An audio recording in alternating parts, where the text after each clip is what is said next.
Hey, yo, what's up, everybody? Dan Tom here with the Protect Your Neck podcast, host of this here shit show. Of course, you might have seen my analysis places like MMAJunkie.com or the Action Network. But on this here program, the Protect Your Neck podcast, we break down high-level MMA, but it's in a different way. That's right. The top 5 shows are back. I'm hitting you with the evergreen content, whether it's here at Junkie, trying to double dip and really have these kind of crossovers. So that's right. You could probably expect of a list for the top 5 Southpaws, but to do any kind of top 5 lists, I need a co-host and one I respect, one I've been meaning to get on here.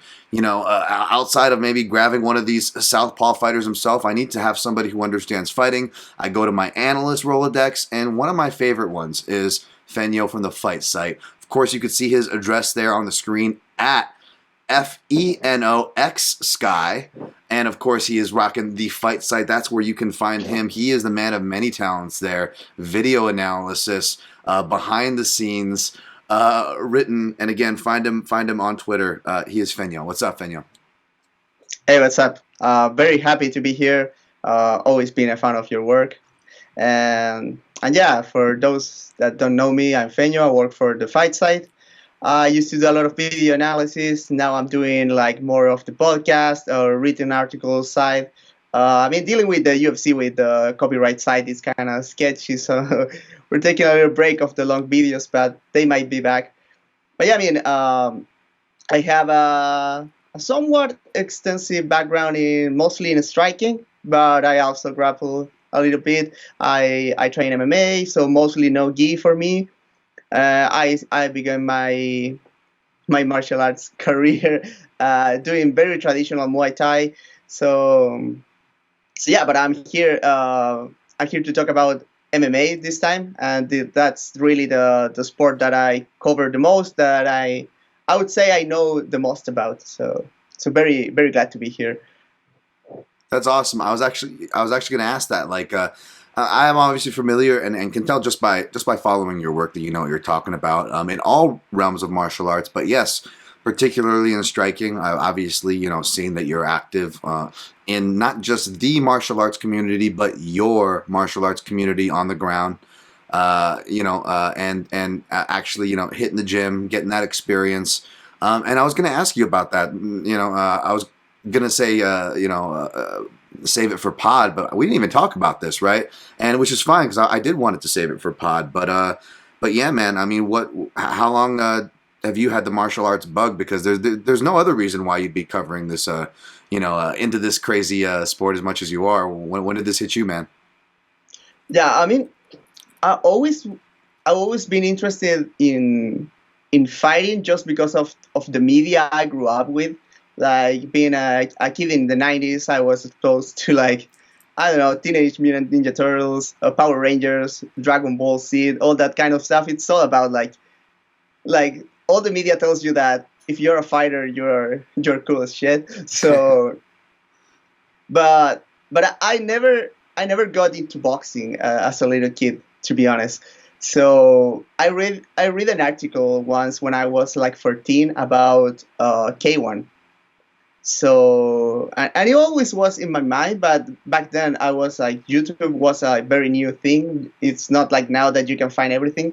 So a few years after I started, around like 2006, I would say, I started looking for K1 videos, and that's where I found like highlight videos about Krokov and Emelianenko.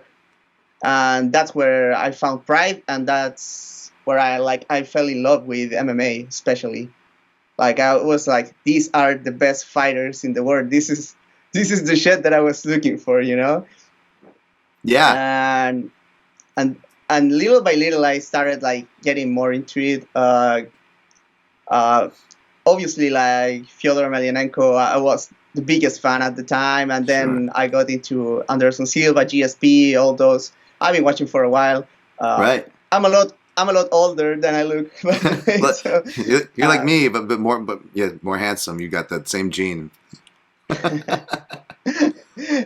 yeah, and then I started training Muay Thai because I had a gym near where I was living when I was in college, and that's when I started training.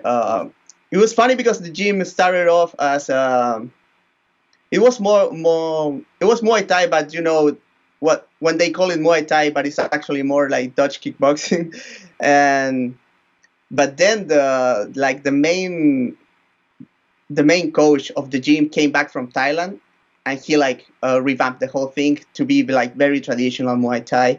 So I competed a few times we in amateur rules. I don't like them very much because you have to wear like body pads, shoulder pads, knee pads, the whole thing. And Yeah. I always hated that, especially like headgear. But yeah, I trained at that for like 4 years, I would say, and then I trained 2 years more, mostly MMA. I did not get to compete in MMA. The amateur scene was not very big at the time. I'm not sure if it has changed since then, but I did not get to compete. Then I went back to my hometown. I live in a very small town here in the north of Chile, and yeah, and I don't like the most of the gyms around here. Like the culture is very toxic, very like a tough guy. Like I don't know, man. I mean, I'm obviously I take pride on being like tough myself and all that, but I don't like the community. I feel like it's very toxic. So I decided to, even though I'm obviously like not a master, like a certified coach, I started coaching community classes for free on parks, and I got quite a few students, and that's where I continued my martial arts journey, and I learned a lot, cross training with everyone that I could get a hold of. And after that, COVID hit, and I haven't been training any martial arts since then. To be honest, yeah, just lifting weights right now. Well, yeah, man, I know what you mean. Speaking on the culture thing, because that actually parlays to what we're actually going to be talking about here. Top 5 Southpaws in the UFC, and the word Southpaw, history of Southpaw. It's a very, it's different, right? Left is different, right? And we're talking about literal left side, or let's just say, left-sided culture. And be like, well, are you combining politics with sports? Like, no, that's not what we're talking about. It actually all intersects here, from what you're saying, from like gym cultures and whatnot, right? There can be a gym culture if you don't think or feel a certain way. It can be some of the most welcoming things, right? Like most of my positive experiences in my life has come from the feelings, the training I've gotten at places like Extreme Couture, for example, the people I've met there that's led to networking opportunities. The positive scale, I don't know if, for a guy who complains as much as I do, I don't know if the negative could ever catch up to the positive as far as that goes. But at the same time, you have to understand that depending on where you are and who you are, it can go from a super positive experience to a non-inclusive experience, right? If you can be, left out, bullied, not welcomed, or whatever. And I know that sounds like a dramatic, perhaps, place to go with this, but that parlays right into being a southpaw, for example. Feno, I don't know what stance do you prefer. I actually have something interesting to say about that because please. Because I'm left-handed in my daily life, but as a left-handed person, I'm like very ambidextrous because the word forces you to do a lot of stuff with your right hand. So I'm very divided in activities. Some things I do with one hand, some things I do with the other one. I play guitar, for example, as a righty. But I used to play tennis as a lefty, and I learned to box first as an orthodox. So I'm like the reverse Dustin Poirier. I'm a lefty guy that mostly boxes from orthodox stance. You're also a reverse Dan Tom because I am a right-handed southpaw. Yeah, I'm a right-handed southpaw, right? But I have a weird kind of, I don't know if the word I'm using is correct. I should know my own damn language here. It's a terrible American moment here. But the way I delineate things in my brain, or the way I delegate duties, I think is a better word. Delegate. Although I'm right-handed, I associate it with control. Like, and again, this is where I was getting to. So just so like, oh, Dan's getting all political and cultural. No, no, no. Like Feno just said it. The world what did he just say? He said the world has you do a lot of things with your right, right? And that's writing, literally write with your right, right? Like we're really playing off the English language here. But the world is really, set up for that. And this is going to correlate into boxing history, and we'll get into the top 5 UFC Southpaws. But this is worth talking about, I believe. And yeah, so I would do things very much right-handed, but for whatever reason, I associate like a lot of power with the left. So when I was on a skateboard as a young kid, I was goofy-footed because I felt like I needed to control the board with my right, and my pushing power with my feet. Oh, that's coming from my left, Not so coincidentally, my left kick is much more stronger. Arguably, even from an orthodox stance, if I'm doing a Brandon Moreno lead switch kick, comparing to my right from the same stance on a bag, I'm actually probably still going to get more reaction and pop off my lead side. That's how strong that side is. When I shoot pull, left-handed because again, where's my push power? My push power is my left, right? Like I'm pushing a punch, right? And where's my control? What's my guide? My guiding hand is my right. That's where I'm drawing as an artist. That's where I'm writing. I can't write left-handed, but I want to do power things with my left. Does that kind of make sense to at least you? Yeah, that makes sense to me. Like, and actually, there has been a few studies that have shown that people who lift weights or do calisthenics usually develop a little bit more muscle on their non-dominant side, because as it is less dexterous, the nervous paths are less efficient, so you develop like more, and so it's probable that you might be less skilled with your non-dominant side, but you might be more powerful. It's not that rare, I would say.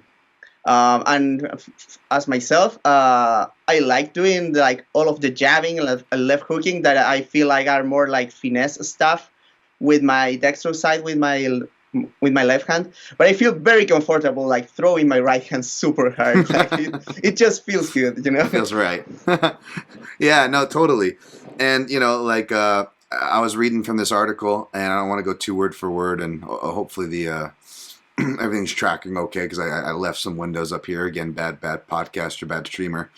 But I'll give credit to the site. BoxingNewsOnline.net had a nice little article, A Brief History of Southpaws. They talk about people like Michelangelo to Julius Caesar to Napoleon Bonaparte were left-handed, and how, you think stigmas and stuff are tough of today or yesteryear or of our earlier generations or our parents' generations and so forth.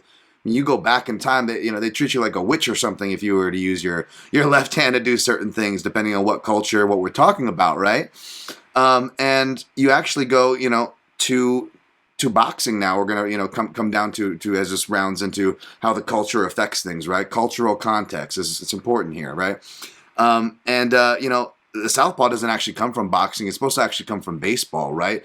Meant, south as in relation to the pitch of the field from what was getting thrown by the pitcher. So if you had a left-handed pitcher, it was kind of a different geography you were looking at, a different projection. And southpaw was a term that was apparently drawn from the baseball era. And when you go to, actual boxing, you don't really have recorded southpaws until as early as 1839, and then you see them sporadically, right? And they weren't even called southpaws back then because basically a lot of the terms they went back to write and classify that down. That language, that terminology, did not really exist until we start getting until the 1900s. In fact, there's a period between the 1950s reaching back until at least, the late 1880s, 1890s, a roughly 60-year period where there's only 6 or so southpaw champions in boxing. So, it's a different math. It's a different context. You can't go apples for apples with boxing to MMA. Again, MMA, like I always say, we're closer to obviously boxing than sports, but we also have a weird pro wrestling tie-in too. So not everything is apples for apples here, folks. But if you just think about the Southpaw champions, and we'll talk about some here on the show here shortly, folks, in MMA, you really look at how really wild that progression was of martial arts and combat sports, UFC, MMA, all the like in the 90s, right? Because it takes boxing so long to even develop these terms, to develop these champions. And as this article will talk about, and Feno, I'll shoot it back to you here. Again, the world has you do things a certain way. And because of this, everybody was orthodox to where if you were a southpaw, you were kind of either shown to the door in some cases, or even if you were still allowed to practice, were good enough, whatever the social context of you in that gym at the time was coming up, let's say in the early 1900s, well, most of the prize fighters that were fighting for anything, well, they were orthodox fighters getting ready for what? More orthodox fighters, so they weren't going to use you as sparring partners. So by hook or by crook, southpaws were really just weeded out, and they were almost gone and vacant by the 1950s. Now, by the 1970s, you have much more, and again, this is why cultural stuff loops back in. You have more left handwriting style classes, more left handwriting and left-handed curriculums going on in schools, at least here in the Western world, North America-ish, right? And these things permeate around the world. And the funny thing is, even though we're kind of coming around, I use the North American example, a lot of the initial southpaws that start flooding in the 1960s, I just looked over the list, like 3 of them are like from the Philippines. You got like some early Manny Pacquiao's coming in, right? You got guys from Japan, you got guys from, and then the rest are all from Mexico or South America. And those were the actual southpaw champions in the 1960s. 1970s, it's opened back up again. Again, cultural, over here in America, we're finally getting on board with some left-handed curriculum stuff. Not so coincidentally, Feno in the audience, right? We've got much more southpaws in gyms now. Southpaws coming up. You've got people that, of a certain era, of the 40s and 50s era, like the guys who, for example, I don't have their names offhand, they coached Hagler, that small-time team that Hagler was loyal with. Those guys that came out of the World War II, traveled around, got some experience, and were a little more open-minded into Hagler having that kind of switch stance. Was a southpaw, but a right-handed southpaw who would switch his stance. Again, I'm not a boxing historian. I'm not going to pretend to be. Forgive me if I butchered any of that, folks. I just wanted to give a kind of a speed kind of run to where southpaw comes from, how long it took to get there in combat sports, at least the premier combat sports, and we'll get into MMA here, but anything you want to add to that, Feno? Yeah, and when it comes to MMA, obviously MMA a very new sport, so it gets like, especially early, it got imports from different sports, and that's where I feel like a window for southpaws, a bigger one than boxing, came because, for example, in wrestling you have wrestlers standing with their dominant foot on the lead. So and wrestlers have that dilemma when they cross over to MMA. Yeah. Like, should I keep a southpaw or should I change to orthodox? And some guys do, some guys don't.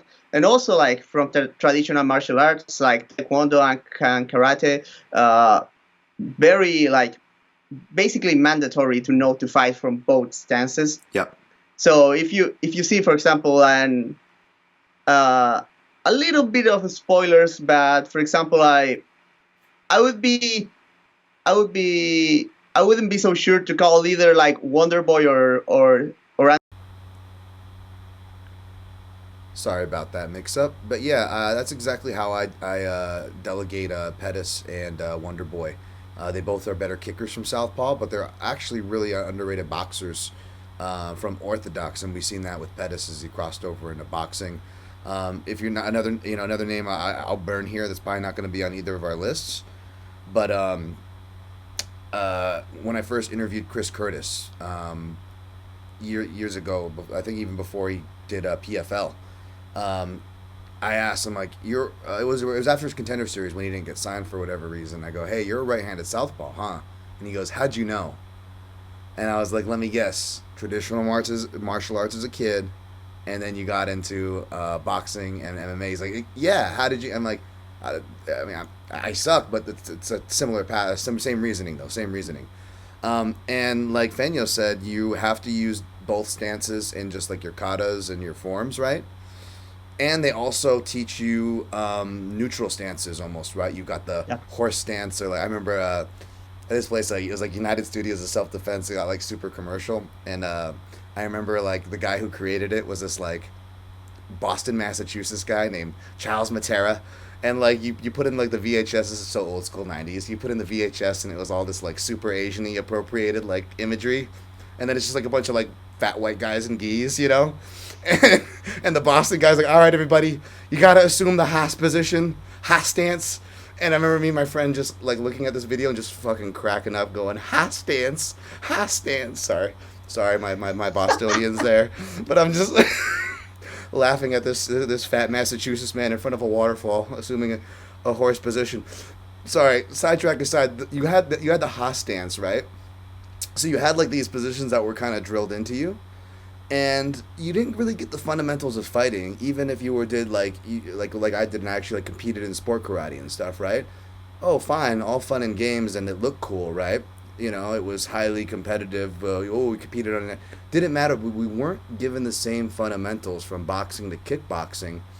So you almost had just everybody, whether it was one side or the other, adopting kind of that bladed stance because no one really knew how to fight open.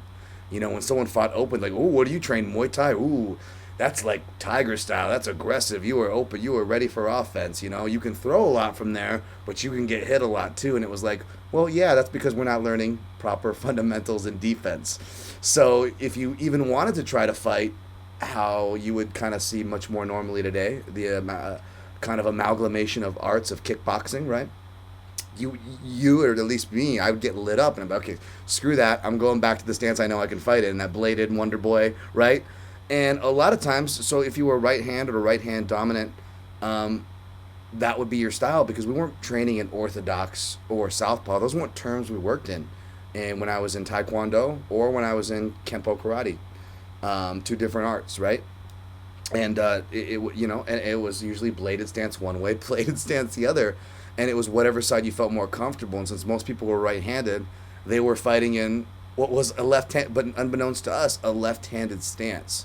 And then we would take that over into other arts when we would actually try to learn. Okay, let's actually try to learn this boxing stuff, and then you face the, even though this is the '90s or the early 2000s at this time for me, Feno, you're still facing these kind of almost prejudices of like. Certain boxing coaches like, oh crap, we got a southpaw. And it would be like I almost didn't want to go and like raise my hand and be like, well, what do southpaws do?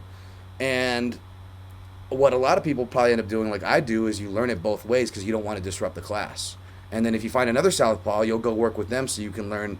You can actually work it in your stance, or you'll kind of have to come to means with your partner because your partner will be like, oh fuck, a southpaw.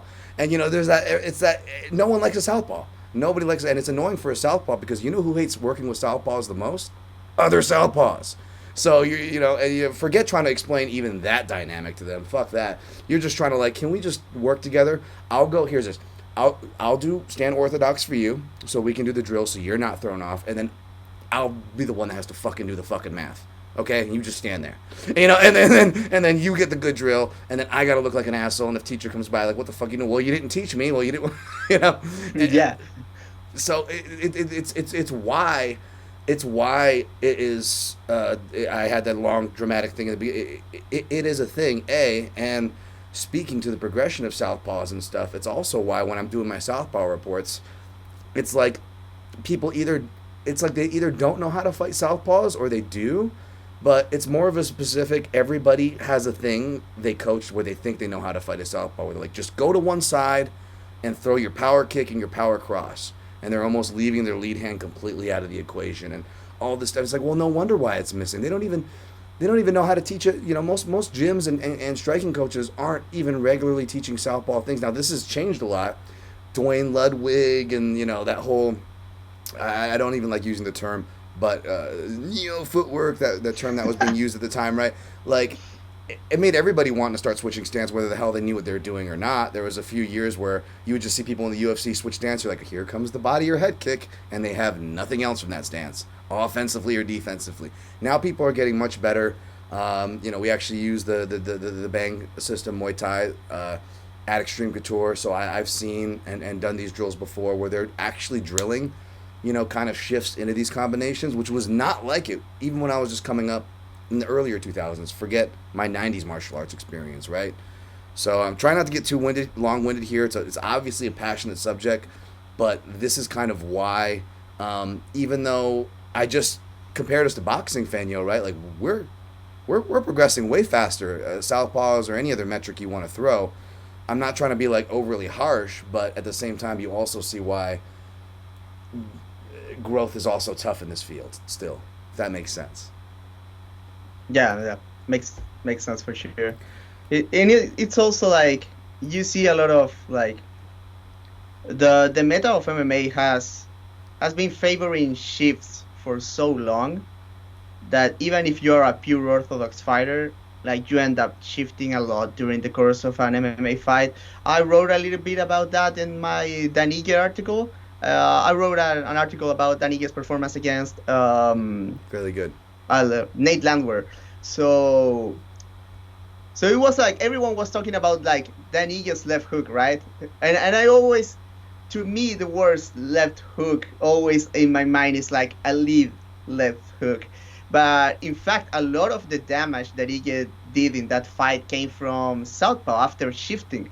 So it was more, but he still threw it like a hook though. So I still call it a left hook because it was not like a left overhand that some guys do when they shift, but still.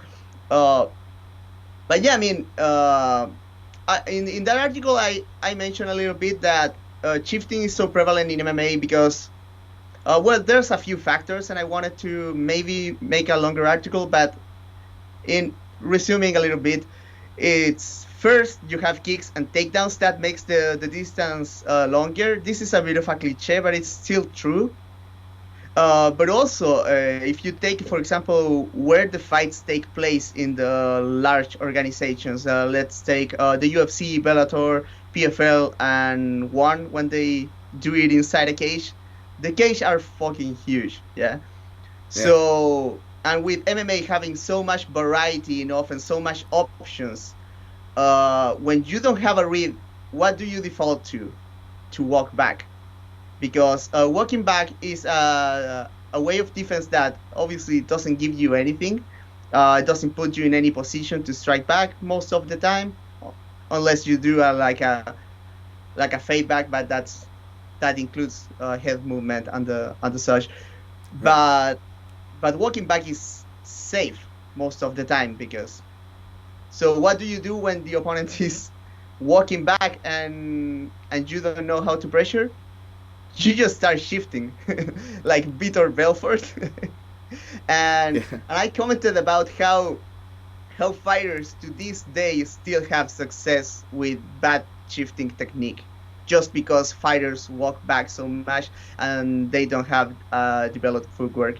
Like for example, you put on Fight Pass any Chaos Williams fight, and the guy just shifts forwards with zero technique, and he's still hitting guys because they are just walking backwards.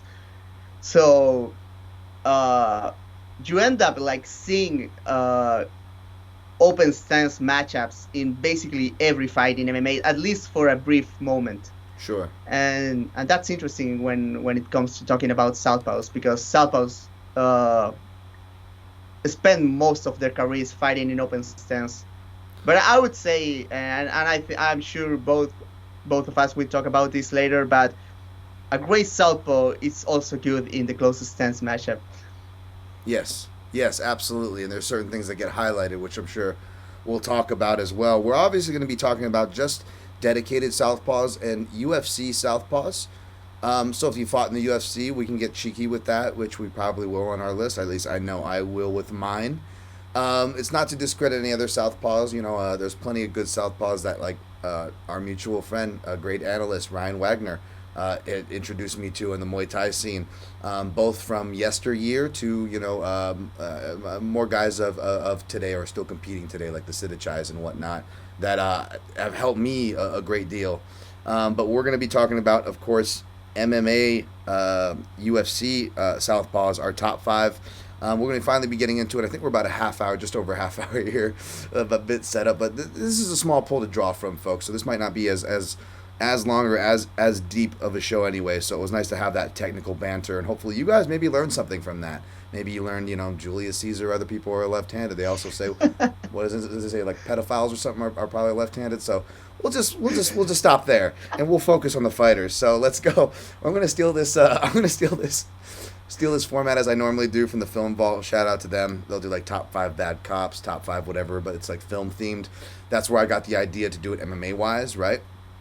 And we actually can, stretch out in this format a bit. So it's going to be like a tennis game, so to speak. Feno, he's the guest, so he's going to start off with his number 5, which you can start getting ready now, Feno. He's going to start off with a steering wheel. It'll go back over to me, and we'll go back and forth. This list is probably definitely going to have some crossover, so we can maybe do a Chinese fire drill, switch up places. We'll see where we end up at the end. But for right now, starting with number 5, we'll get to your guys' list, too, at the PYN podcast, Okay. at Downtown MMA. We'll get to that after, but Fenyo's going to start us off with his number 5. Okay. By the way, I'm going to throw my host here under the bus. He just told me top 5 UFC Southpaws.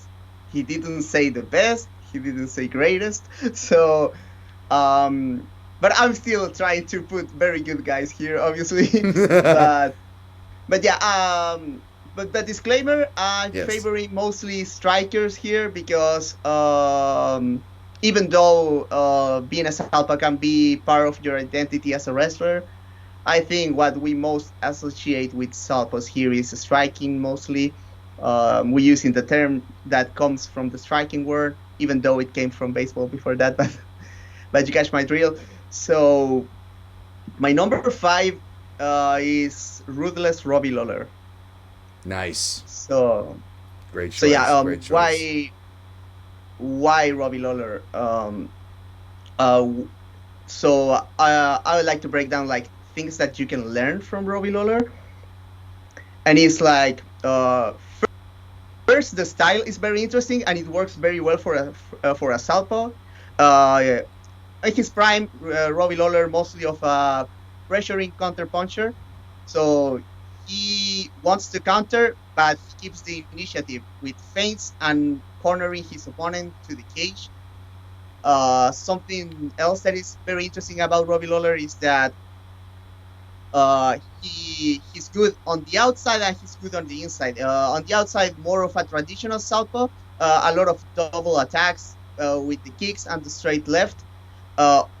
Always been very dangerous with the right hook though, and that's something that I always appreciate from a Southpaw.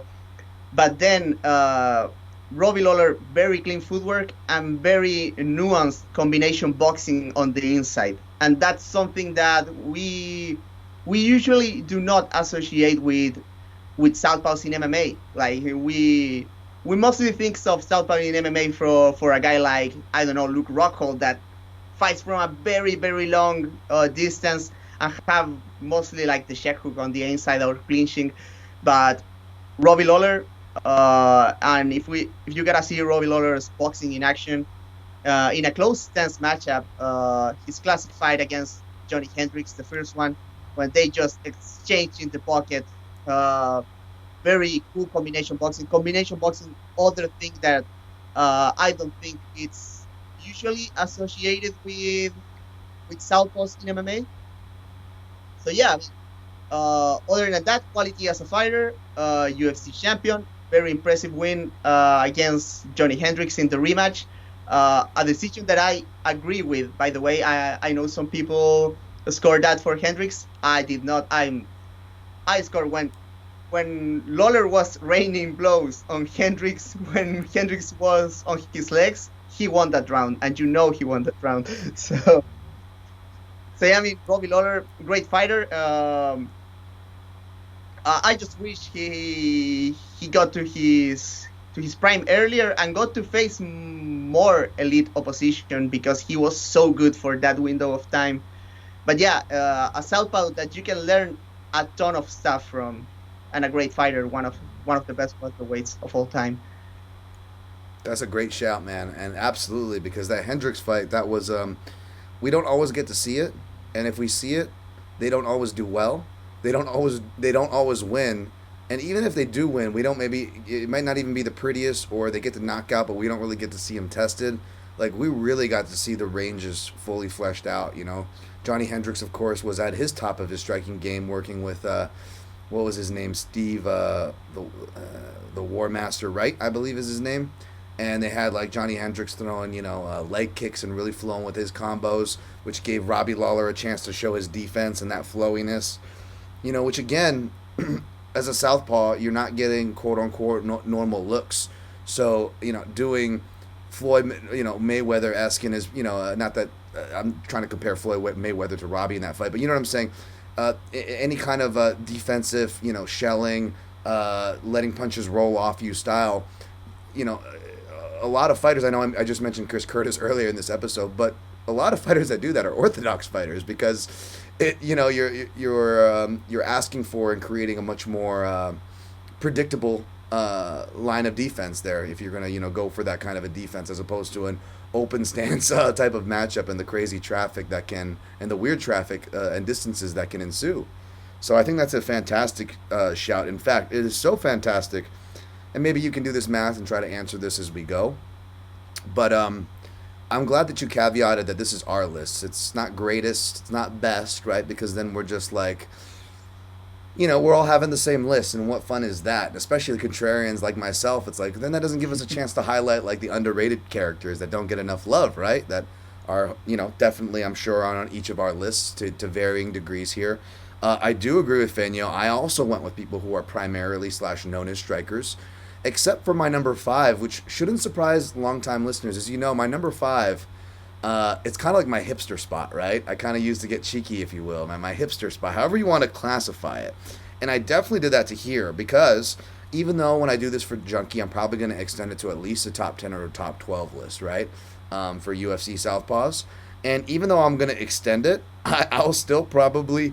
I'll come clean. I'll admit it, but I probably won't put this person here because I'll probably get. I'll have what do you call the people, the mob coming after me, right? With the pitchforks, People come after me with their pitchforks, right? If I put this guy here, so it'll probably be between two other fighters. One of them is what Feno's number 5 was, so I feel that's crazy, Robbie Lawler. The other is a more popular gentleman, but you guys can maybe guess him.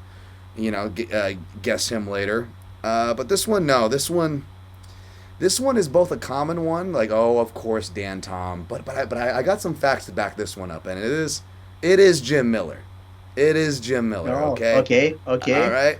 Now he is obviously, it comes from a grappling, a jiu-jitsu, and wrestling base. That's how he was known when he came on the scene.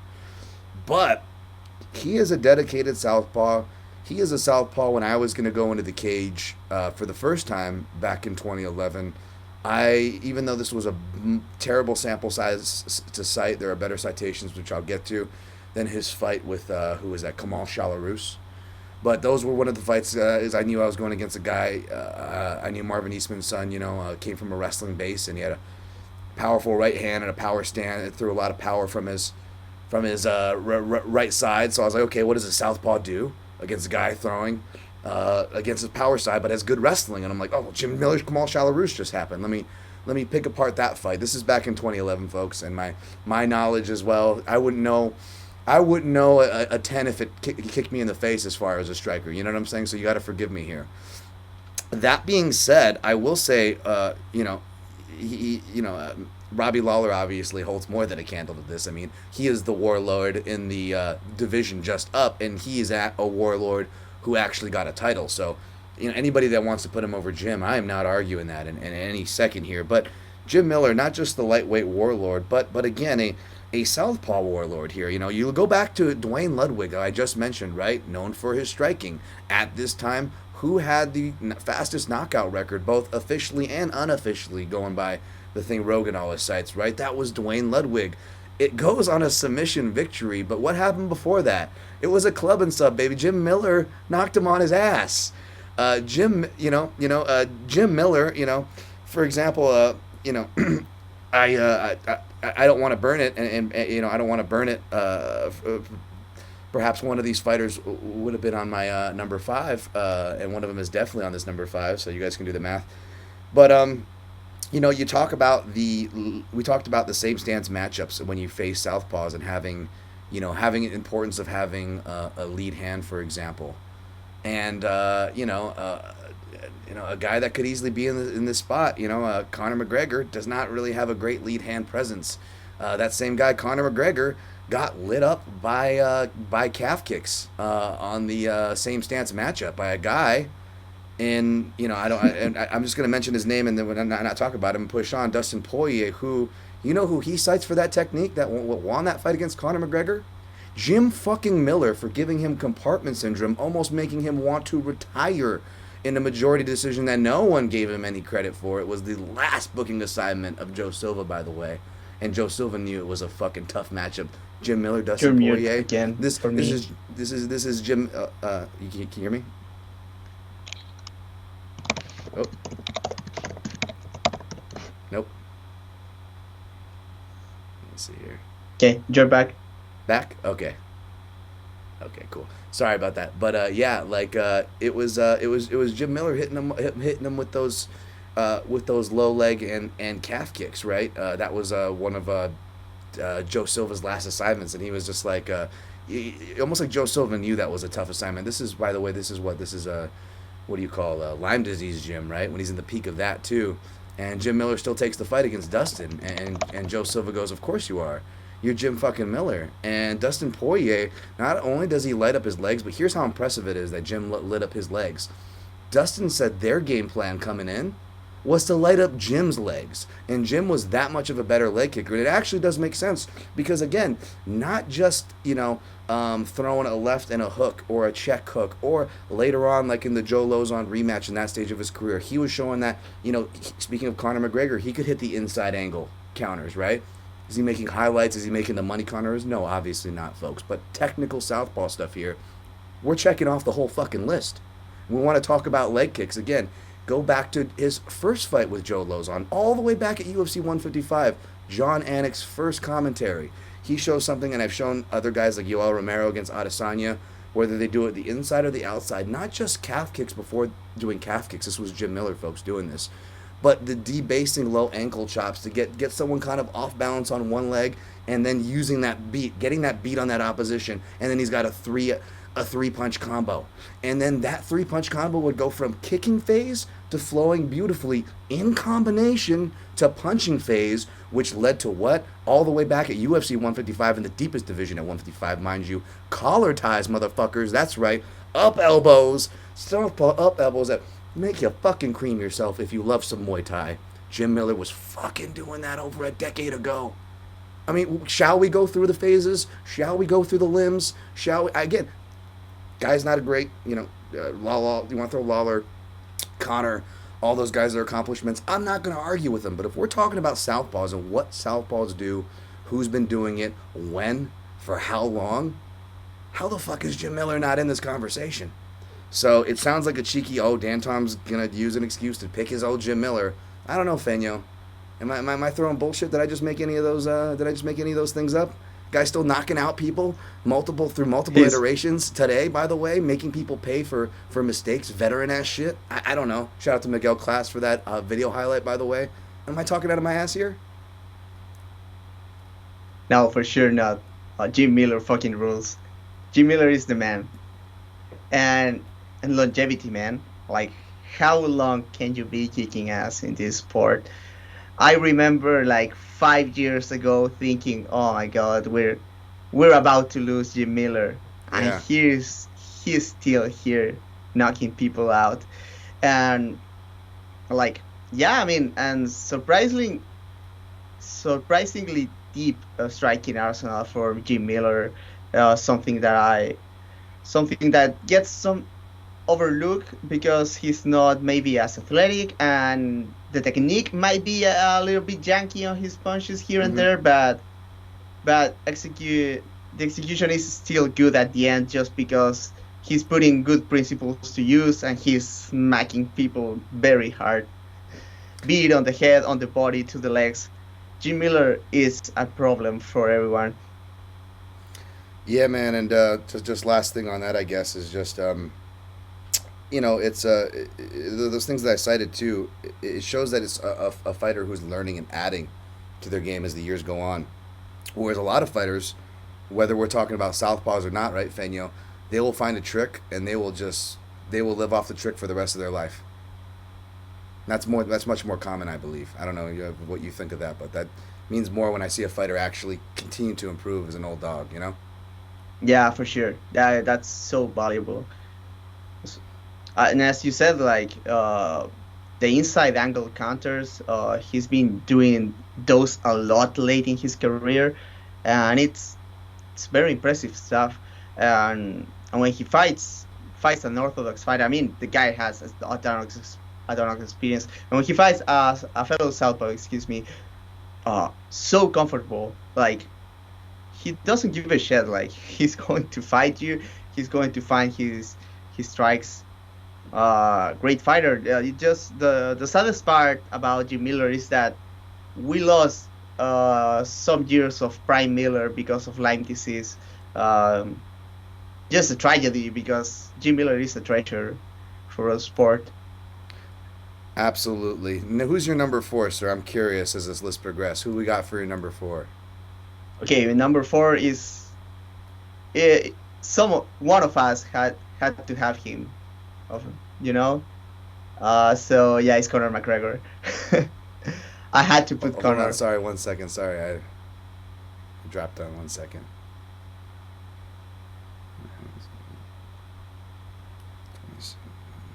Oh yeah, it's dropping in and out.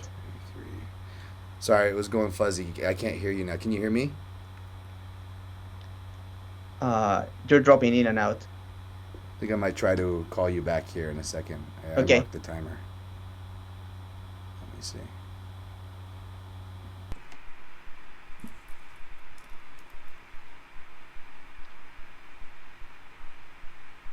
Okay. Your number 4? Number 4, one of us had to have him. So let's get this out of the way, and it's fucking Conor McGregor.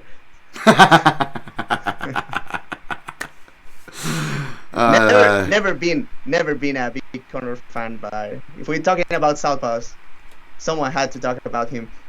And to me, and it's a lot of annoying stuff to me with Conor, because, as you said, it annoys me so much that he doesn't have a left hand. but come on, it's the quality wins. It's Yes, of course. I cannot deny that the Chad Mendes, even if the Jose Aldo, you want to call it a fluke, he still has that one under his belt, the Eddie Alvarez, and it's like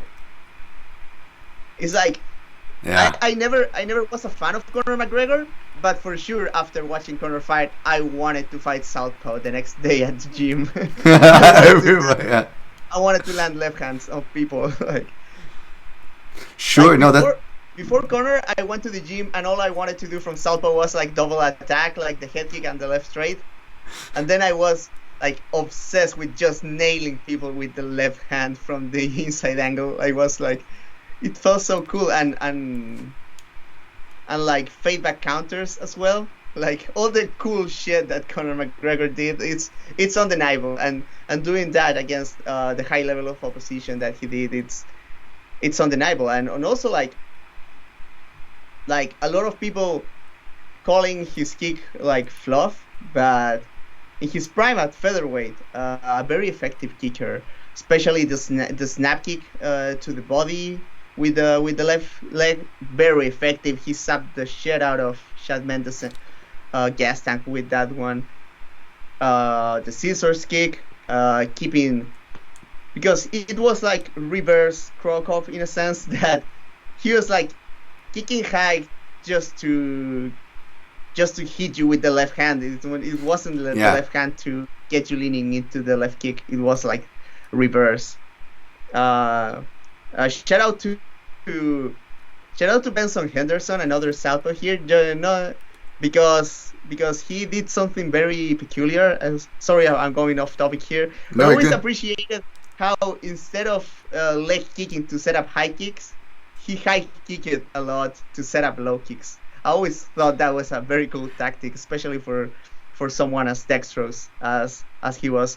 But back on track with McGregor. Not much of a jabber, but still like the right hand still accomplished its role during the combination punching.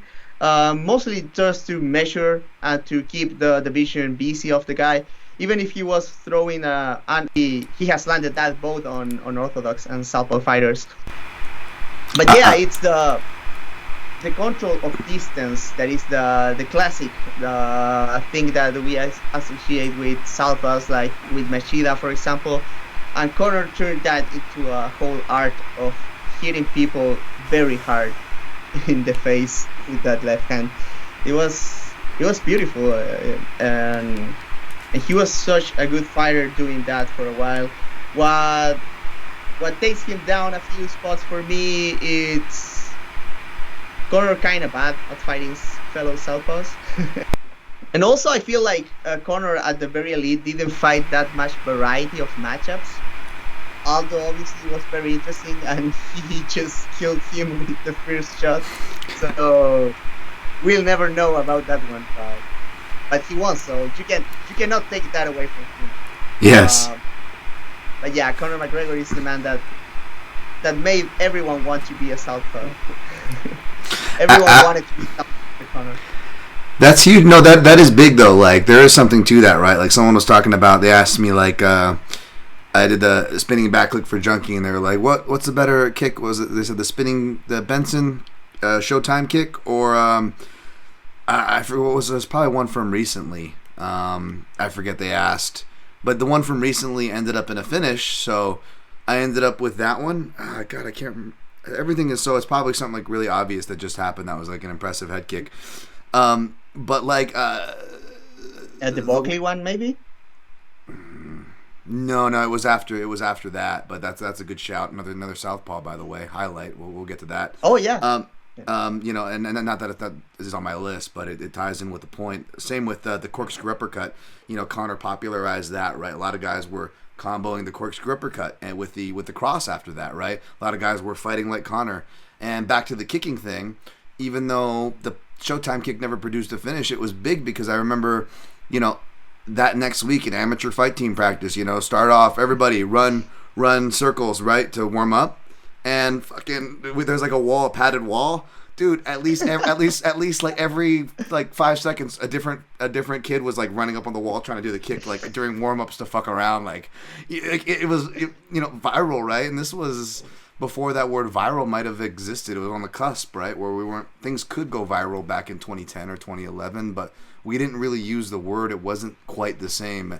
But that is a big marker, right? You know, I think Anderson Silva's front kick of Vitor might have gotten the number 2 finish when I had to rank Anderson Silva's finish for one of those, you know, fun listicle articles or whatever.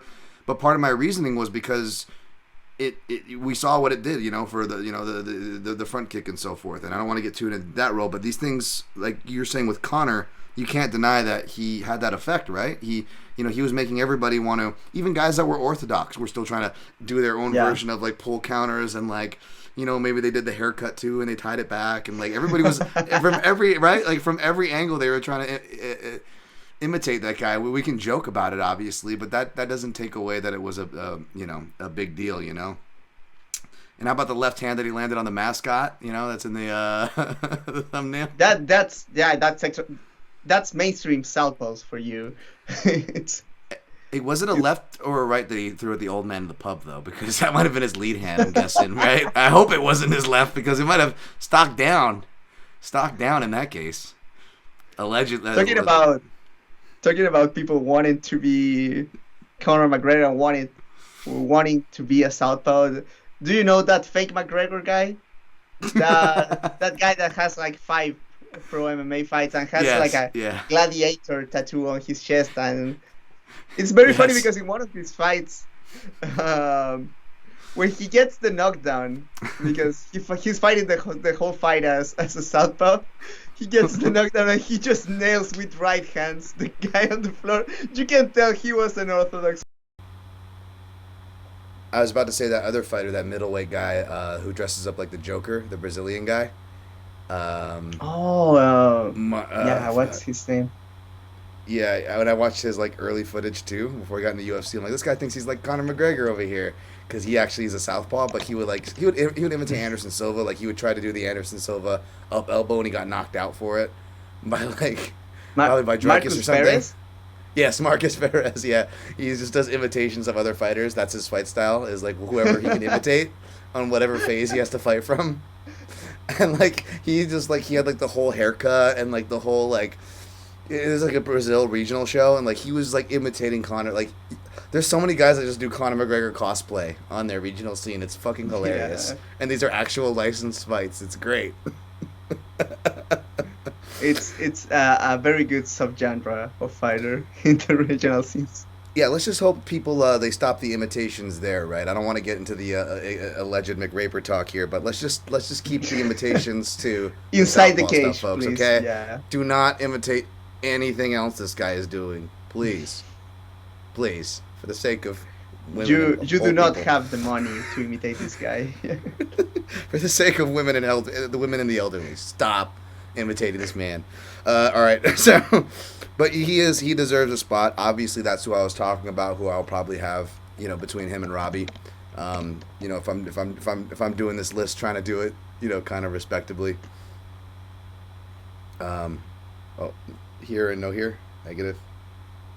Let me see. Okay, you're back. Okay, I'm back. Okay, cool. Yeah. Okay, cool. Well, I think I'm good for the recording, as long as it doesn't do it to you while Okay. you're talking. Because for me, my recording's still going good here, so Okay, that's yeah. going good. But if it's bad, obviously, like give me a sign or let me know. So then if I have to repeat something to you, or if Yeah. it's really bad, we'll restart. But I'm leaving this in, folks. You guys are peeking behind the curtains because what is being recorded sounds like it's decent quality. So hopefully it is, at least for what passes for decent quality here, folks. I'm still got to get a new router and probably a new laptop, to be honest. But thank you guys for joining us. This is a good convo here. Yeah, obviously Connor more than deserving. We're gonna have crossover here though, because your number 4 links to my number 4. Obviously, Connor would be on my list probably for Jim if I was being real. Even though I did make a good case for Jim. But between talking about Jim or Connor, you can't not talk about their common opponent, or the linking opponent, because they never fought each other, is Dustin Poirier. I know he is on Feno's list.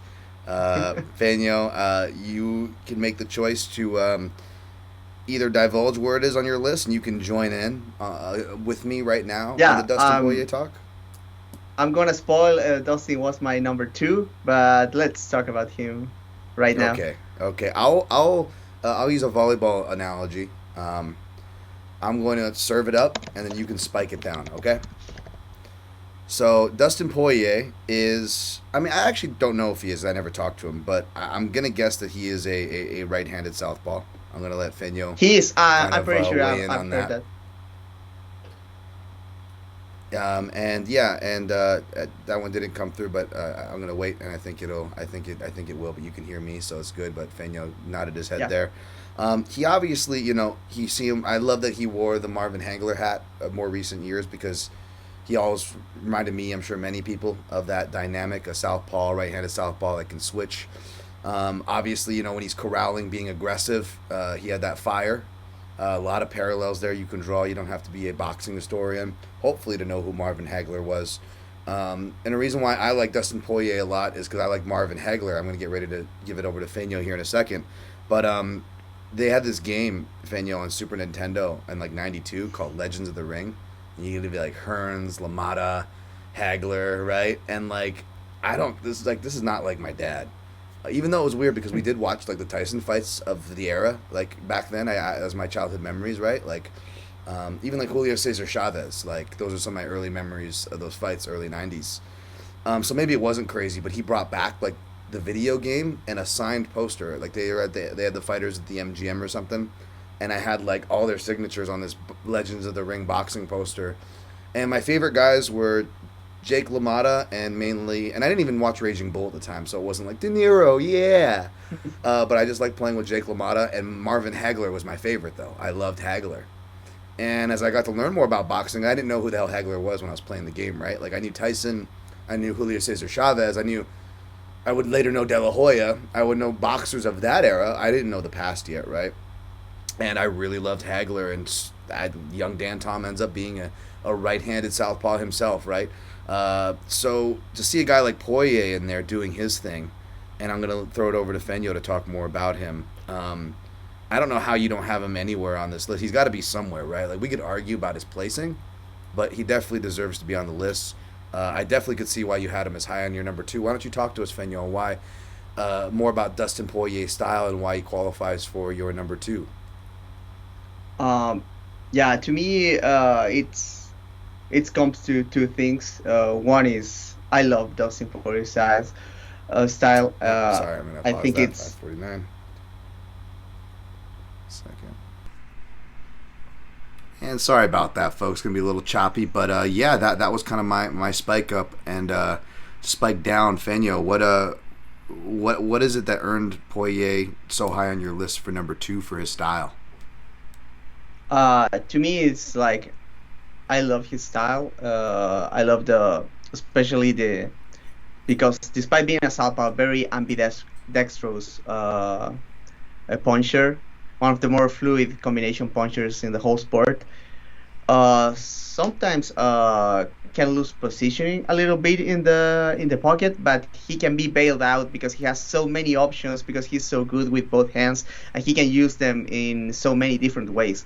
You can see that in his fight against Max Holloway, my favorite fight of all time, to be honest. And it was like, I was very scared because Holloway was taking the angles inside the pocket, but Dustin just can crack you with that right hook from places that you're not expecting. He can come up with the left hand. He has so much variety with the left hand. He can throw a tight hook. He can throw it overhand, straight, and they all look like very good. Very sneaky left straight by Poirier. One detail that Ryan mentioned to me is that he throws with his fist perpendicular to the floor, and that allows him to disguise the motion of his shoulder. That's why he surprises so many people with the naked left straight.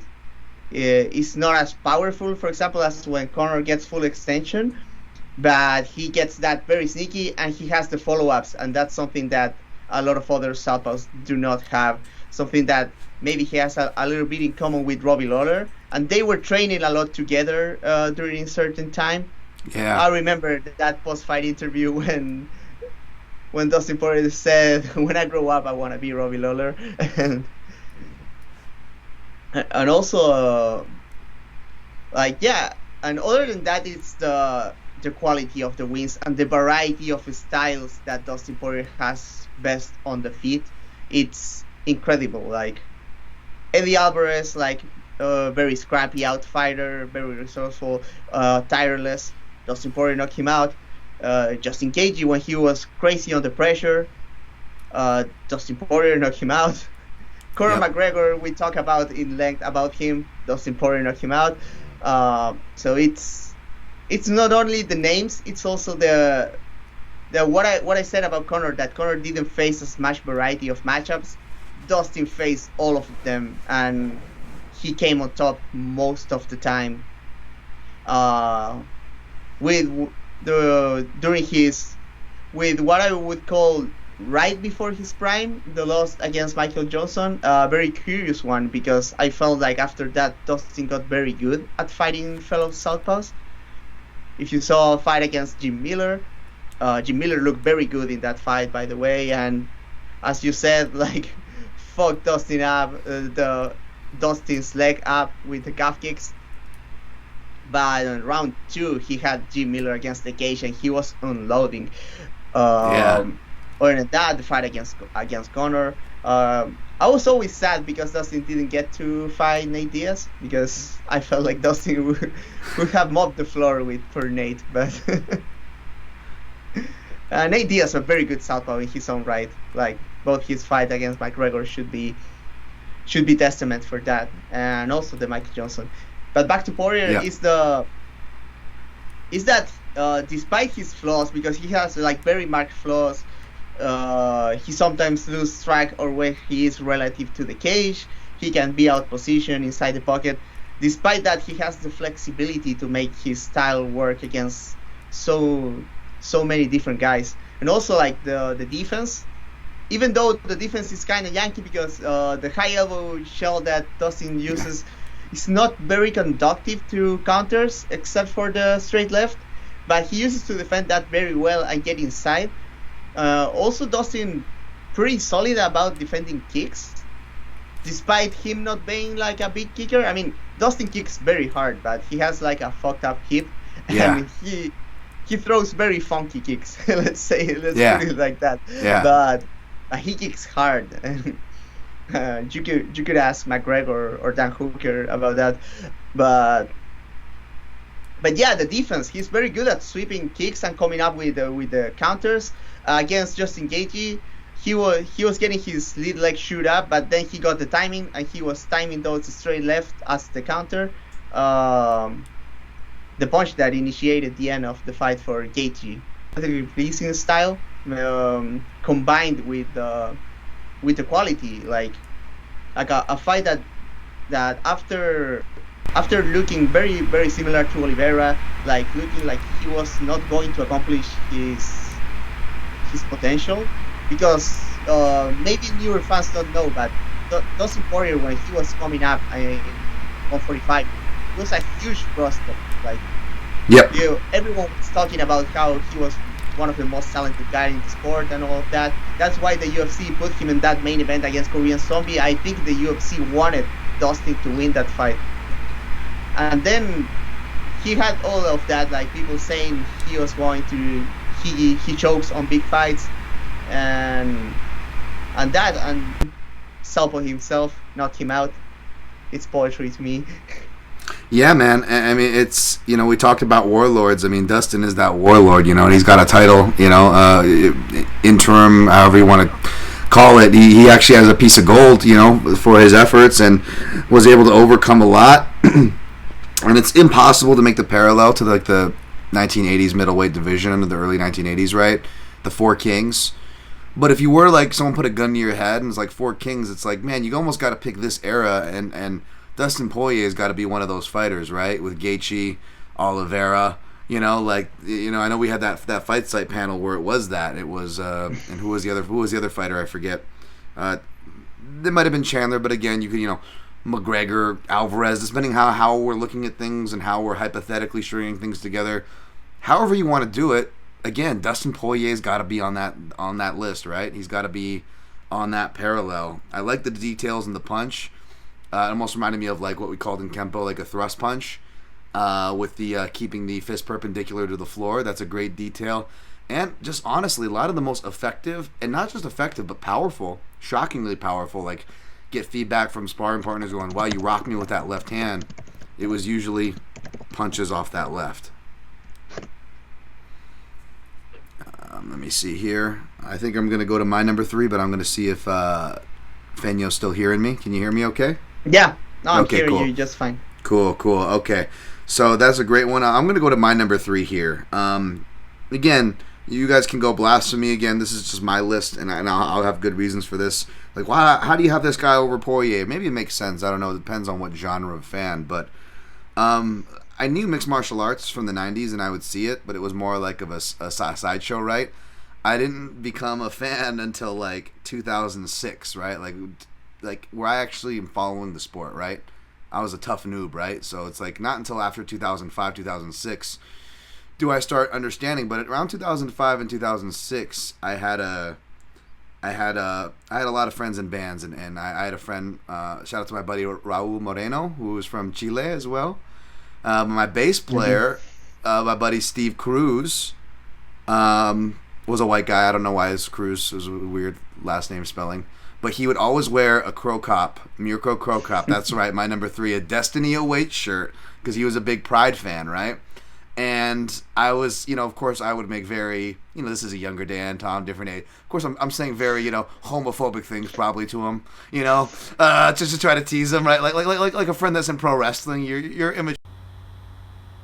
And sorry about that, folks. This is going to be a chopped together episode. But yeah, Crow Cop basically he had that highlight reel and whatnot. But if you go and look at it, it wasn't just like the head kicks. It was, the setups for it going to the body. You saw, very basic but double attack dynamics, right? Kicks counterbalancing punches drawing out threats in defenses so kicks can come through, vice versa. You saw that with even his counterpunching was really underrated. Somebody posted a highlight the other day. You see him, doing the lead hand kind of uppercuts.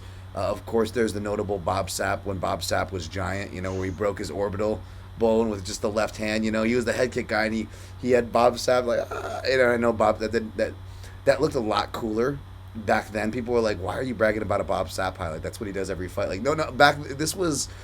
This was before he had that reputation. This was not long around the time when he had pile drived Minotauro Nogueira into the mats, folks. Like this is that Bob Sapp. Bob Sapp already had the wins against Ernesto Hust at least the first one, I think. Yes, he did. Yeah. He already had at least one win against Ernesto Hust at the time, which was huge, obviously.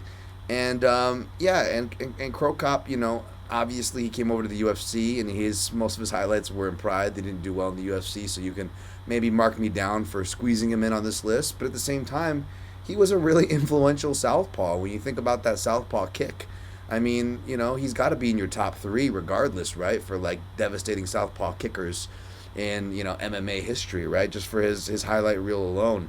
And say what you will about the stuff that everybody takes, but just the fact that he was able to get his legs that high and still have his kicking acumen late into his career, I know it would be much more sparse and almost vacant for long portions of his advanced career. But you would still see him on the bag. You would still see him let it go to the body every once in a while, and you'd see it light up his opponent's faces. And he used a lot of his footwork and his boxing savvy, which was really underrated, and that's actually how he was surviving a lot of his later career. So I know it's kind of a typical choice. I don't know, but he's just one of those guys for my era of fandom and people who share my era of fandom. I feel like he's got to be on the list. Any thoughts on that one, Feno? Yeah, the only reason I didn't put Krokop is because his UFC run was pretty awful. Yeah. But yeah, I mean Krokop, as I said earlier, one of the fighters that got me into combat sports. The highlights, just the highlights, make you a fan of combat sports, because it's incredible what he was doing. Like the right kicks, right kick hospital, left kick cemetery. It's a legend for a reason, man. And that straight left is very underrated. He hits so hard with that left hand as well, and some body kick knockouts. I mean, he has, from the left side, he has it all. Like, Krokop was so cool. Very clean footwork. Used the open stance matchup against wrestlers very in his favor to maintain a long distance, to take angles, especially pivoting to his right side. To shut down takedowns. That was pretty cool and kind of revolutionary at the time, because obviously Krokop, insanely athletic, very strong. Everyone comments about how strong the guy is, but doesn't matter how strong, if you cannot wrestle, you're going down to the mat. And Krokop made a lot of anti-wrestling that my buddy and my boss Ed Gallo, owner of the Fight Side, he always talks about the difference between anti-wrestling and defensive wrestling. And yeah, I mean, Krokop have some defensive wrestling chops, but most of the work was done in the anti-wrestling department, and that means that he was denying the takedowns with his good positioning, with his strike selection, all very cool stuff. Like Krokop, if you want to learn the basics of Southpaw, you need to watch tape on Krokop. It's one of those that you cannot miss. So Absolutely. Good on his prime. And extra points for being a heavyweight. That's good, because we have less and less of those nowadays.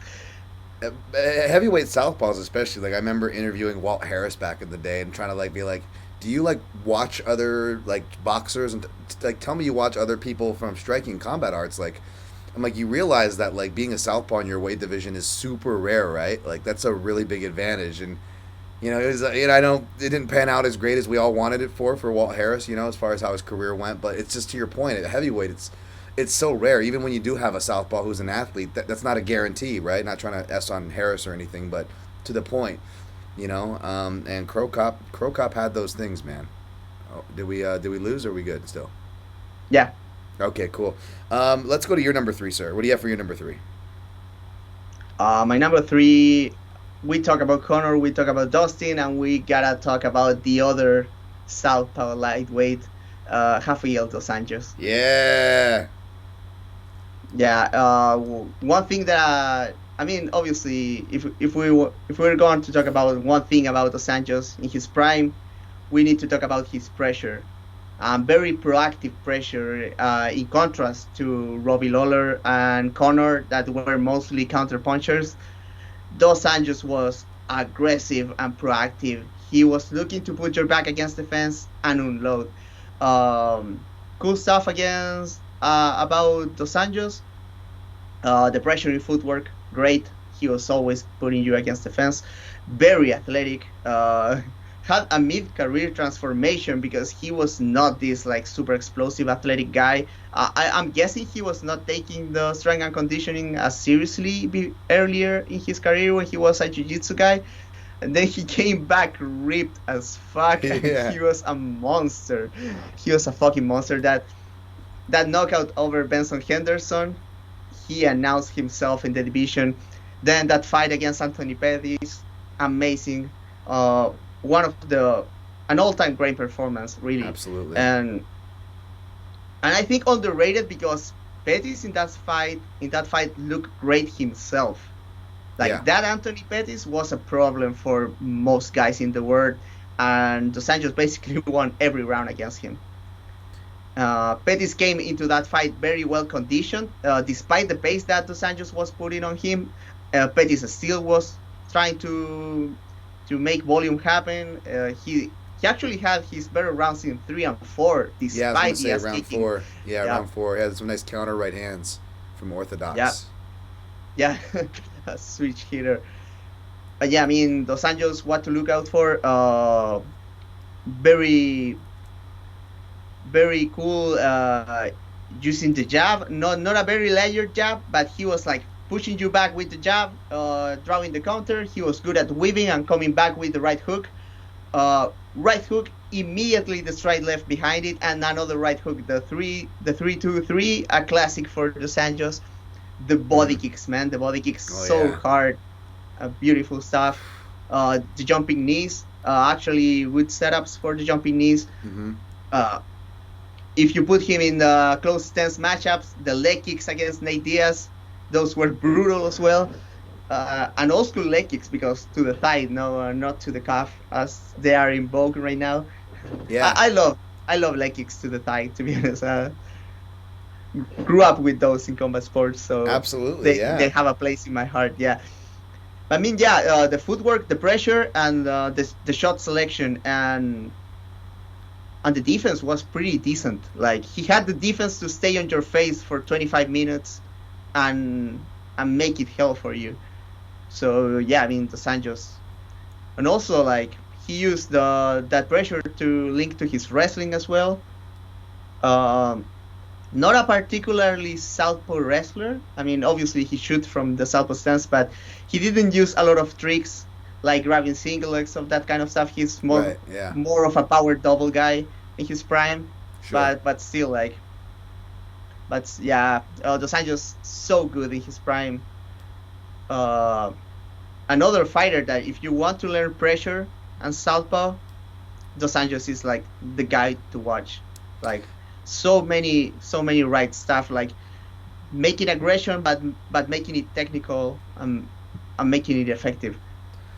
Absolutely, man. He more than deserving of being in your number 3 spot, anybody's number 5 spot. He's probably going to end up being on like 6 or 7 when I end up doing that list, but not because of anything. Again, when you want to talk about southpaw pressure fighters, he is he is the guy. Where he first came onto the list with me actually was a leg kick performance against Rob Emerson. That's where I first remember him. Cool. As far as that one, because Rob Emerson came off of Tough Six, the BJ's one, BJ and Pulver, and he was more known as like the OC kickboxing guy. You still see him in the corners and like MMA lab corners and stuff with John Crouch. But that was like what he was known as. And then you got this Brazilian jiu-jitsu guy comes in RDA, and it was just and it wasn't even an outside, it was an inside to the thigh, which you're a fan of, Feno. And it was just a big inside leg kick performance. It was actually one of the underrated early leg kick performances. Not like Marco Huas, but I think this happened probably before Barbosa came in and messed up Lulo. Of course, Dos Anjos didn't get a stoppage from it, but if you watch that fight, it was just he just brutalizes Rob Emerson's leg, and then you just see him build on from that. Of course, brutalizing Cerrone's body. When I would write about him, he was a short fighter always for his divisions. So I would write the term bombing from below, because it was okay. He knew how to use his stature properly to follow punches behind and come over the top from behind them from a low stature. It was just he knew how to fight to his style, and he made it work. So it's a great shout, Feno. All right. Number 2, you already gave your number 2 is Dustin Poirier. Yeah. So I'm gonna give my number 2, and my list. I was gonna say my list. Your list looks good. It's Lawler, Connor, RDA, Dustin. It's like a respectable list.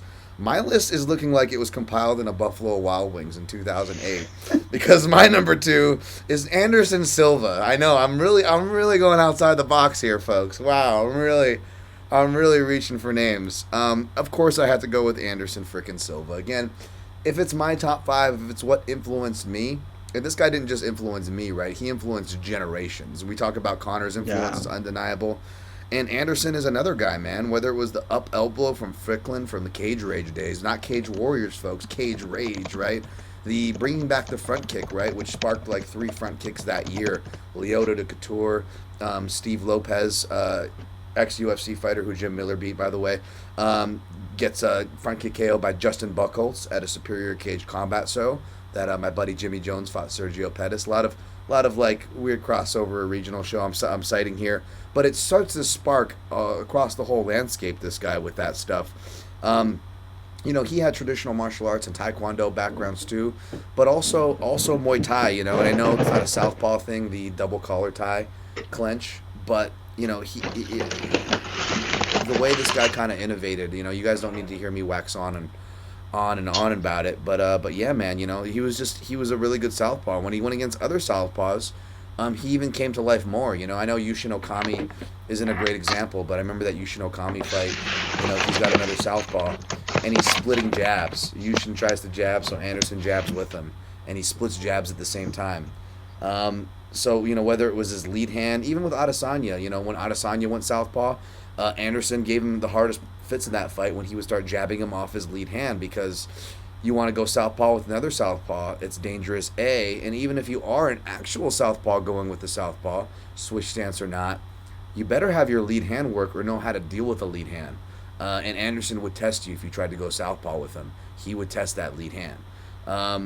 I don't know, man. So I don't have to defend this one, qualify this one too much, but Anderson's my number 2.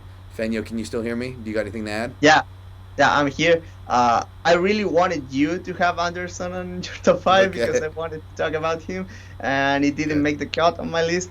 But yeah, Anderson was my favorite fighter for so long, and yeah, it's so influential to the development of the sport.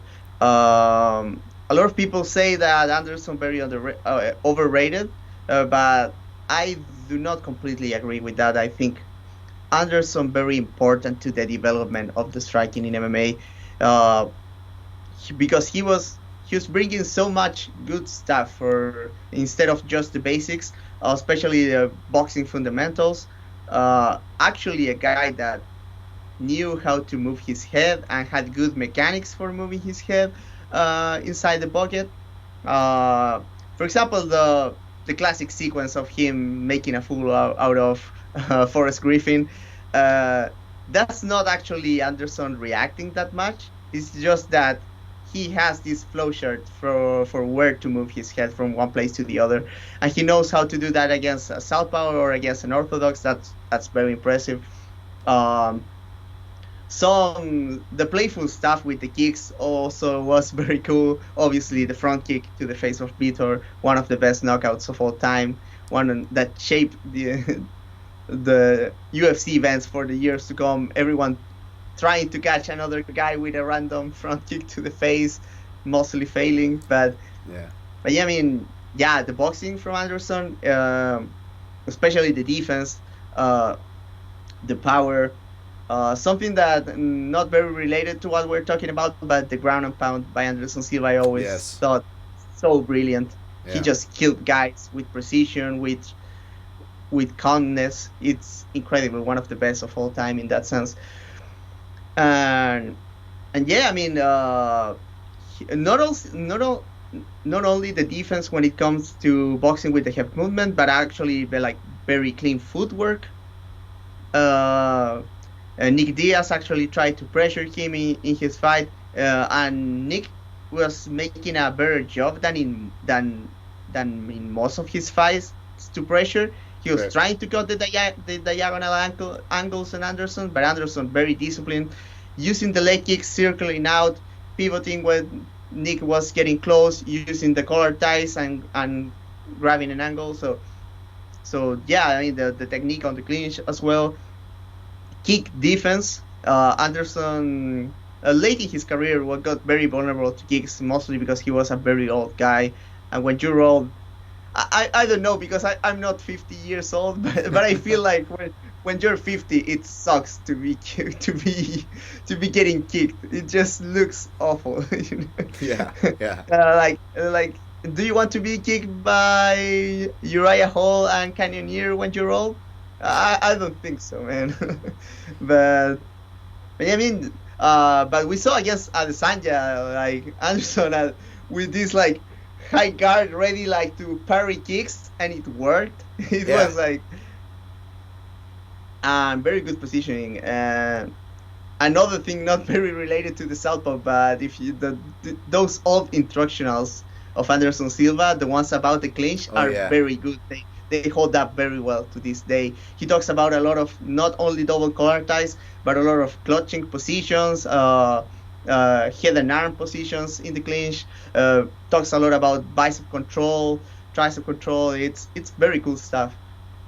Shout out to Feyao that it's with him in those videos. Yeah, that's right. Nice, that's a great shout. Absolutely. Nice. No, all great things. I don't think anybody's going to push back too much on this one, and you have a great, strong list.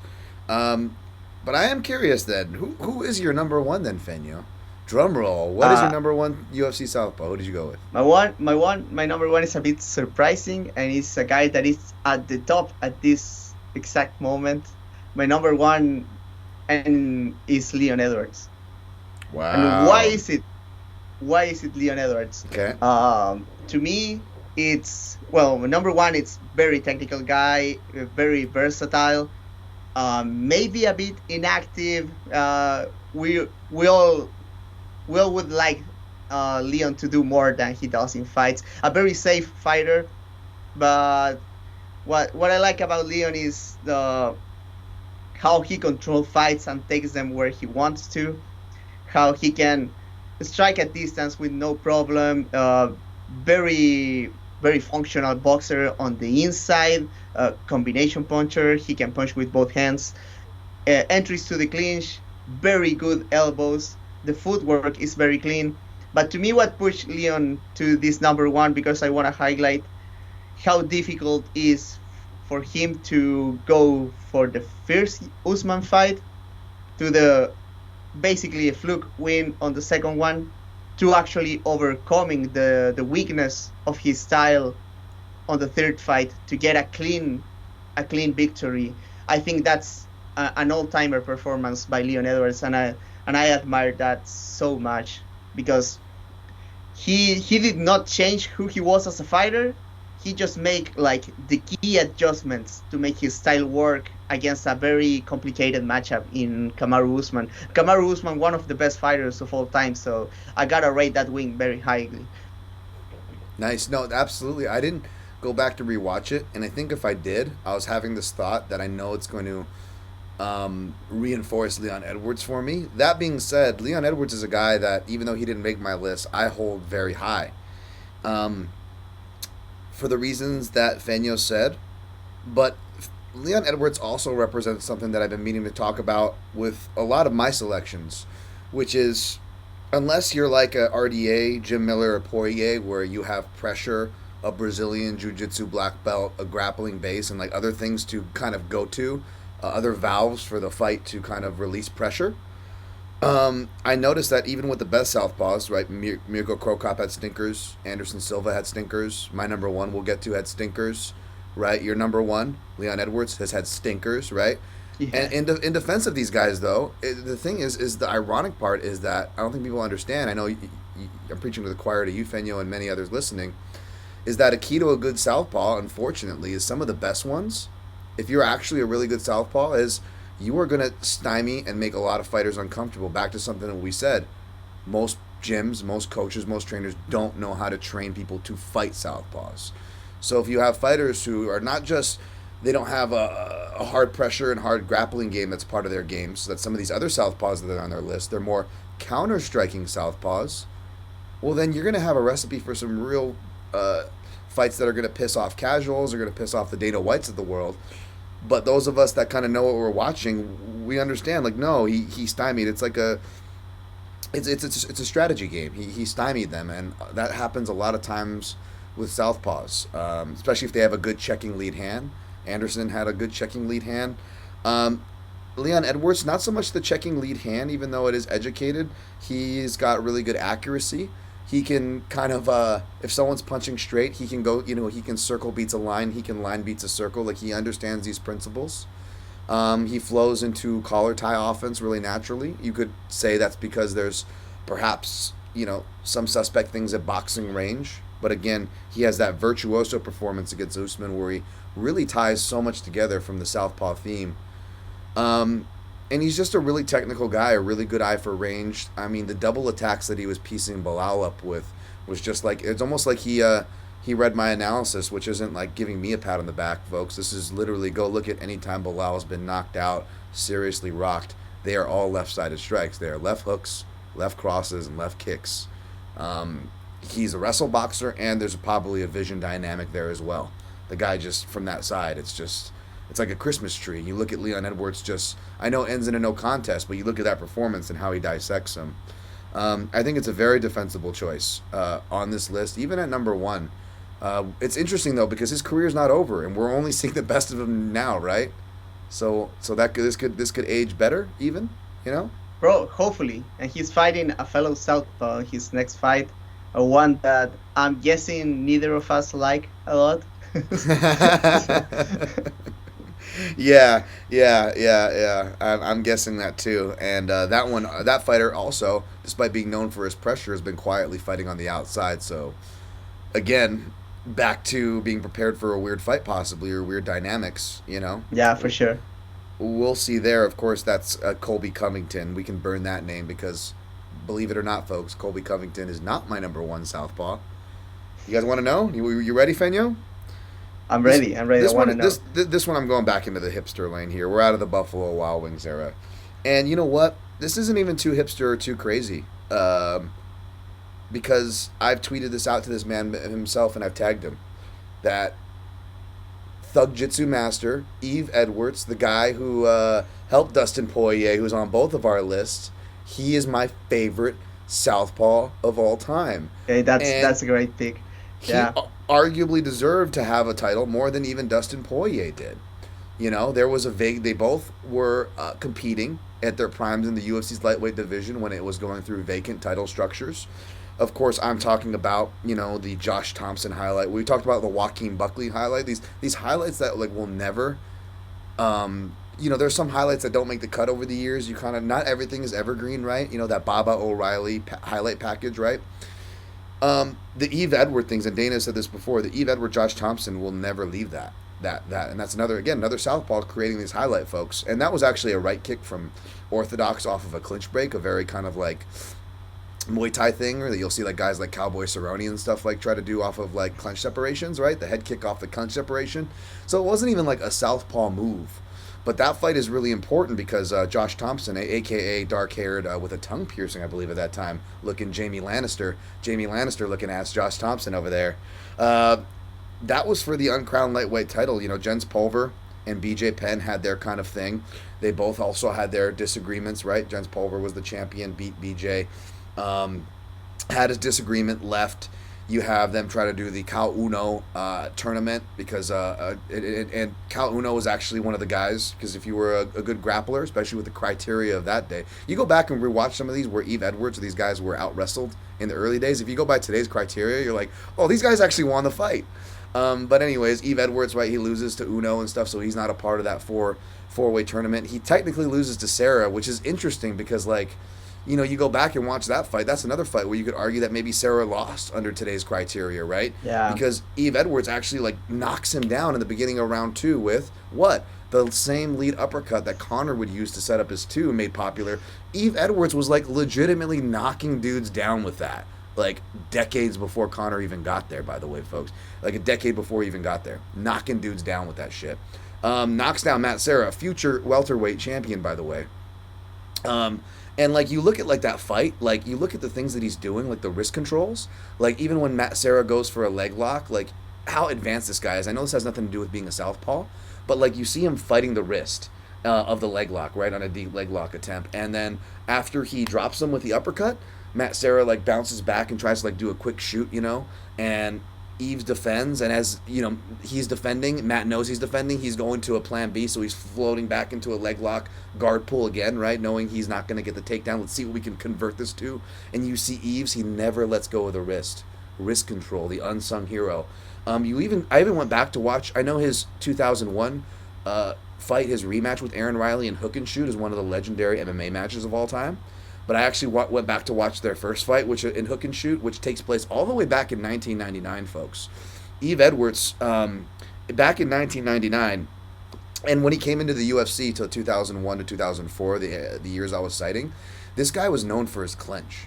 This is before Anderson Silva. And if you actually want to go, he fought in the UFC before Anderson Silva. And Eve Edwards, I didn't even realize this till looking up today, he actually had won and lost MMA fights before Anderson Silva even makes his first professional debut in 97. I'm in 7th grade, bro. 97.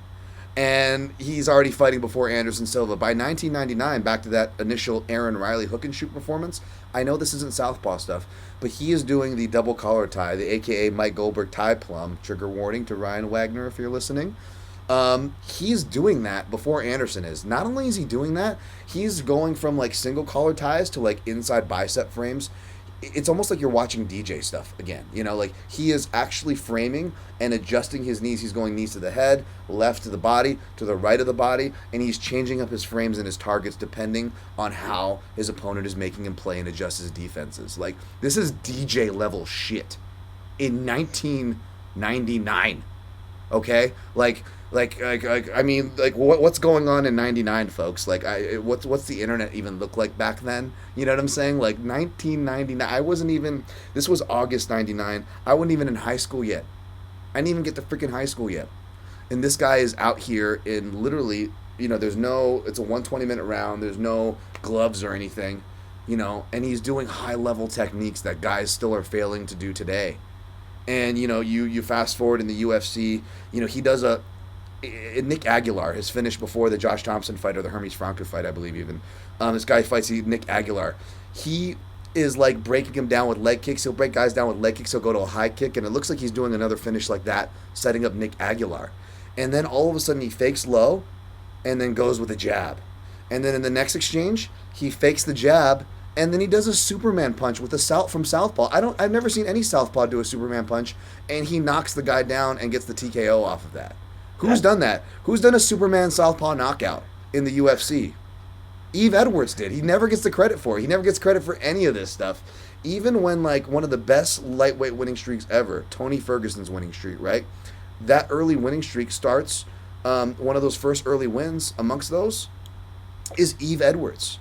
And Eve Edwards is a bit old, and Tony Ferguson's powerful, and his athleticism and his power is able to kind of win him out. And Tony Ferguson's able to kind of rock him and kind of steal rounds that he is actually losing. And even Tony Ferguson, as psycho and confident psycho as he was back then, right? Because he was undefeated or whatever, at least in the UFC. Even he, you go watch the post-fight victory after he already won. He doesn't have to sweat the decision anymore. He is like that He's like bewildered. He's like he knows he was just in there with a fucking master. Eve Edwards, motherfuckers, go do your history. Like, holy shit, go do your history. This motherfucker has been doing the damn thing. Before people on our list, greats like Anderson Silva were doing it, or helping coach people on our list, like Dustin Poirier, knocking guys out with Superman punches and shouting Saul Solis, Adrian Janez, as his coach, who recently passed away, folks. That guy, when he gets referred to as an old school guy, that's why. Because that all ties back to the Eve Edwards Houston crew, or Texas crew, man. Woodlands, Texas crew. Eve Edwards, motherfuckers, learn it. My number one southpaw. No, that's a great pick. But yeah, Eve Edwards is someone that I think people should go back and watch, folks. You got to watch Eve. I think I'm gonna go do a highlight of him now. If you were shouts to my guy Miguel, don't beat me to it. I think he deserves a highlight. I think I'm gonna go back and just like crop a bunch of cool shit he does. He does so much cool stuff. It's like people back then didn't know, but they were watching into the future of the sport when they were watching Yves Edwards. And I don't know much about Yves' training situation back then, but it's like how complete of a fighter and how well the tactics and the technique selection has held up. We're watching right now. For example, I haven't watched that first Aaron Riley fight. I'll make sure to watch it. But man, I watch most of all the UFC fights, and even when he's losing, it's like, I don't know. I feel like Yves Edwards is one of the biggest unsung heroes in the history of MMA. And even if he wasn't as consistent to get like wins every time, because this guy was fighting literally everyone. Yeah. He went to Shuto to fight Kawajiri in between UFC fights. He was going to Shuto to Japan to fight Kawajiri and shit. Yeah. Bad stylistic matchups. Same. Eddie Alvarez. He was fighting all kind of matchups, and this is the time, especially we're talking about early 2000s, where grapplers were dominating the shit out of the sport, and he was back here beating guys like Ernest Franca, Josh Thompson, guys with very strong grappling. I mean, Yves have obviously good grappling of his own, but he was mostly winning those fights in the feet, using good wrestling shots to get back up. He had the Muay Thai, the clinch. Good boxer, good kicker. I don't know. It's like with guys, for example, with him and also like Masvidal. It's like, do you wonder how did they learn so much? So many years ago, you watch other fights from that time, and it looks nothing like he did. Yeah. And that run that he had at lightweight after losing to Kawajiri. Yep. That I feel like he was the best lightweight in the world at that moment. He was, man. For like sure. I would have loved to have seen him against BJ Penn back then, because that fight, the UFC decided against it. They even say on the broadcast, like, this should have been for a title, but you understand why we decided against it. And he's like, I understand that, and like it was acknowledged on the broadcast. And I didn't even mention, you said right hook, like check right hook is my favorite southpaw weapon, probably. Yeah. It's the thing that I say a southpaw should never leave home without. It's not the left kick, it's not the left punch, it's the check right hook. And that check right hook against Jeremy Stephens, that's my number one hook KO. I don't know if that's going anywhere. I was about to say, like, I don't know if that's going anywhere. After losing to Tony Ferguson, having more than 60 fights, this guy knocks the fuck out of Jeremy Stephens. Like, prime Jeremy Stephens at like 55 without even being dehydrated. And also a fight that he did not win, and I haven't watched on a while, so maybe it's time to watch it again. But the fight that put an end to Yves' best winning streak, that Pride fight against Joachim Hansen. Yeah, I would watch that again too. Yeah, it's so good. If you haven't watched that fight, you gotta watch that one, because it's 2005, and you won't believe your eyes when you watch that one, because it's so. Both guys can do everything, and they look like. Hellboy, another guy underrated for his time.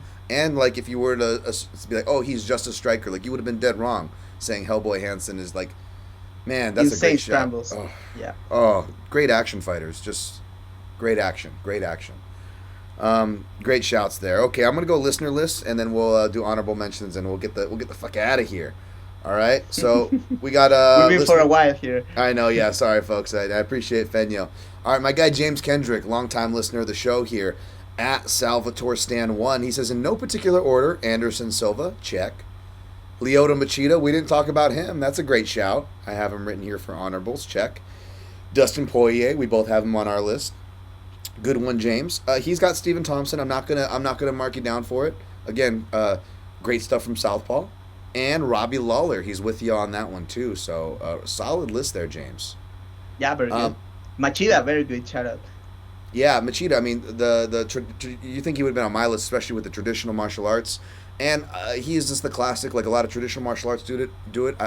When I say counterbalancing kicks with punches, that's when you kick, and when your kick is rechambering, you're punching at the same time as you have a rechamber. You've got opposing motions. It's a great principle to understand for striking, and it's also a great principle to understand for grappling. When you're floating on top trying to break holds, understanding that you need two opposing pressures. It's just a great principle that translates through all martial arts there. Rio Susan Truesdale, at Rio Sozin. He has Mirko Krokop, legendary southpaw double attack. I'm with you there. He pulled at my heartstrings. He's got Luke Rockhold. Say what you will about Luke Rockhold. Luke Rockhold at least did have the check right hook. He didn't have much else between the left kick and the check right hook, but he did have that. But he was a bit of a minimalist on the feet, but he made so good use of both. He really did. Both tools. Yeah. Like you were outside, and he's going to blast you with the nastiest left kick you've seen.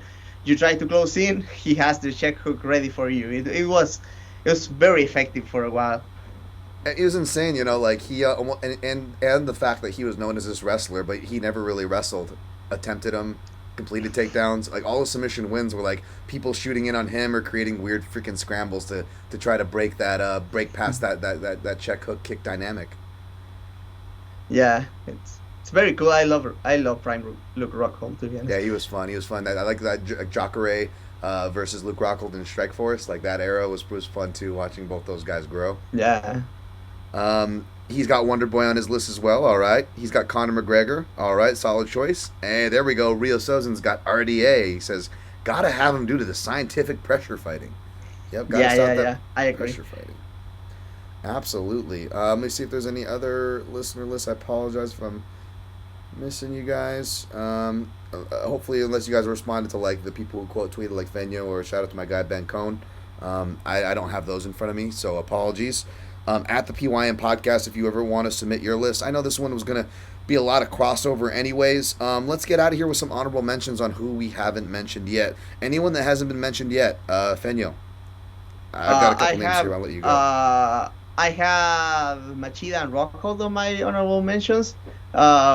This one will piss off a lot of people, but I want to give honorable mention to Valentina Shevchenko. Yep. A lot of stuff to learn there. Absolutely. The check hook, the jab, the kicks, the distance management, the kick defense. That one of the things that she used to shut down Joanna Jędrzejczyk on her fight. It's cool stuff.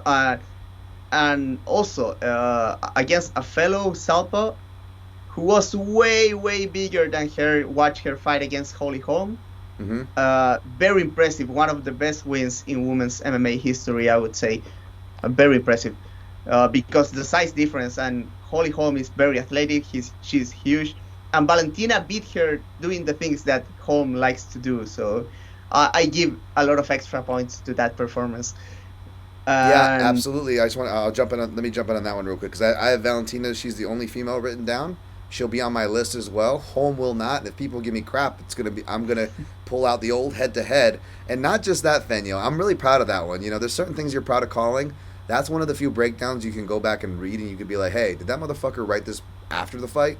Because I said the check right hook. That's what's missing in Holm's game, and she's gonna get taxed like fuck going for it. Right hands have not been kind to her from either stance in either sport. And that one really felt good. So to hear you sign off and say that's a really high level win, that makes me feel better. Sorry, go on and continue. Gotta give a shout out to current lightweight champion Makhachev, not because being like the best striker in the world, but because being a very disciplined southpaw striker as a grappler. It's a rarity in today's MMA. Performance against Volkanovski, a lot of points for him for that one because he was outstriking Volkanovski for most of the fight. Yeah. Even though Volkanovski kind of bad against southpaws, and that's very interesting against Jair Rodriguez moving forward. But also for Makhachev, a lot of takedown entries that are based in the open stance matchup. He has this like snatching single that he does. He likes to catch the rear leg when guys are kicking as well. So those are cool like southpaw tactics to get takedowns. So I wanted to give a shout out to that. Yeah, and when he shoots takedowns, though, that's one thing I noticed, and it didn't matter in their fight against Charles, but maybe it will in the second time. It's because, like, RDA, it made me think of it with RDA, because RDA does the same thing where we're so used to abusing the weak side, which is our right, southpaw, and it's an orthodox southpaw opponent's left, to where, you know, we take that angle back to Conor Rebush saying the southpaw killer, why punches are so devastating. As far as grappling goes, it's probably another reason why when they shoot, you notice the head will always be to the left side, to their right, their opponent's left. And that's what worried me when he faced Charles Oliveira, because if you go look at Charles Oliveira, all his front choke finishes are all with his left, even though he's a right-handed stance fighter. Yeah. He chokes with his left every time. Like, not 9 out of 10, 11 out of 10 times he chokes with his left. And that's whether Islam's in the clinch, sagging his head, or shooting. He has that hardcore southpaw. I gotta keep my head over here. My head is safe over here. And it didn't pay for him. He beat him, and he's favored, rightfully so, to beat Charles again if they fight again. But I always found that dynamic interesting on head position. And also as a very dangerous clinch fighter, very good at catching collar ties with the right hook.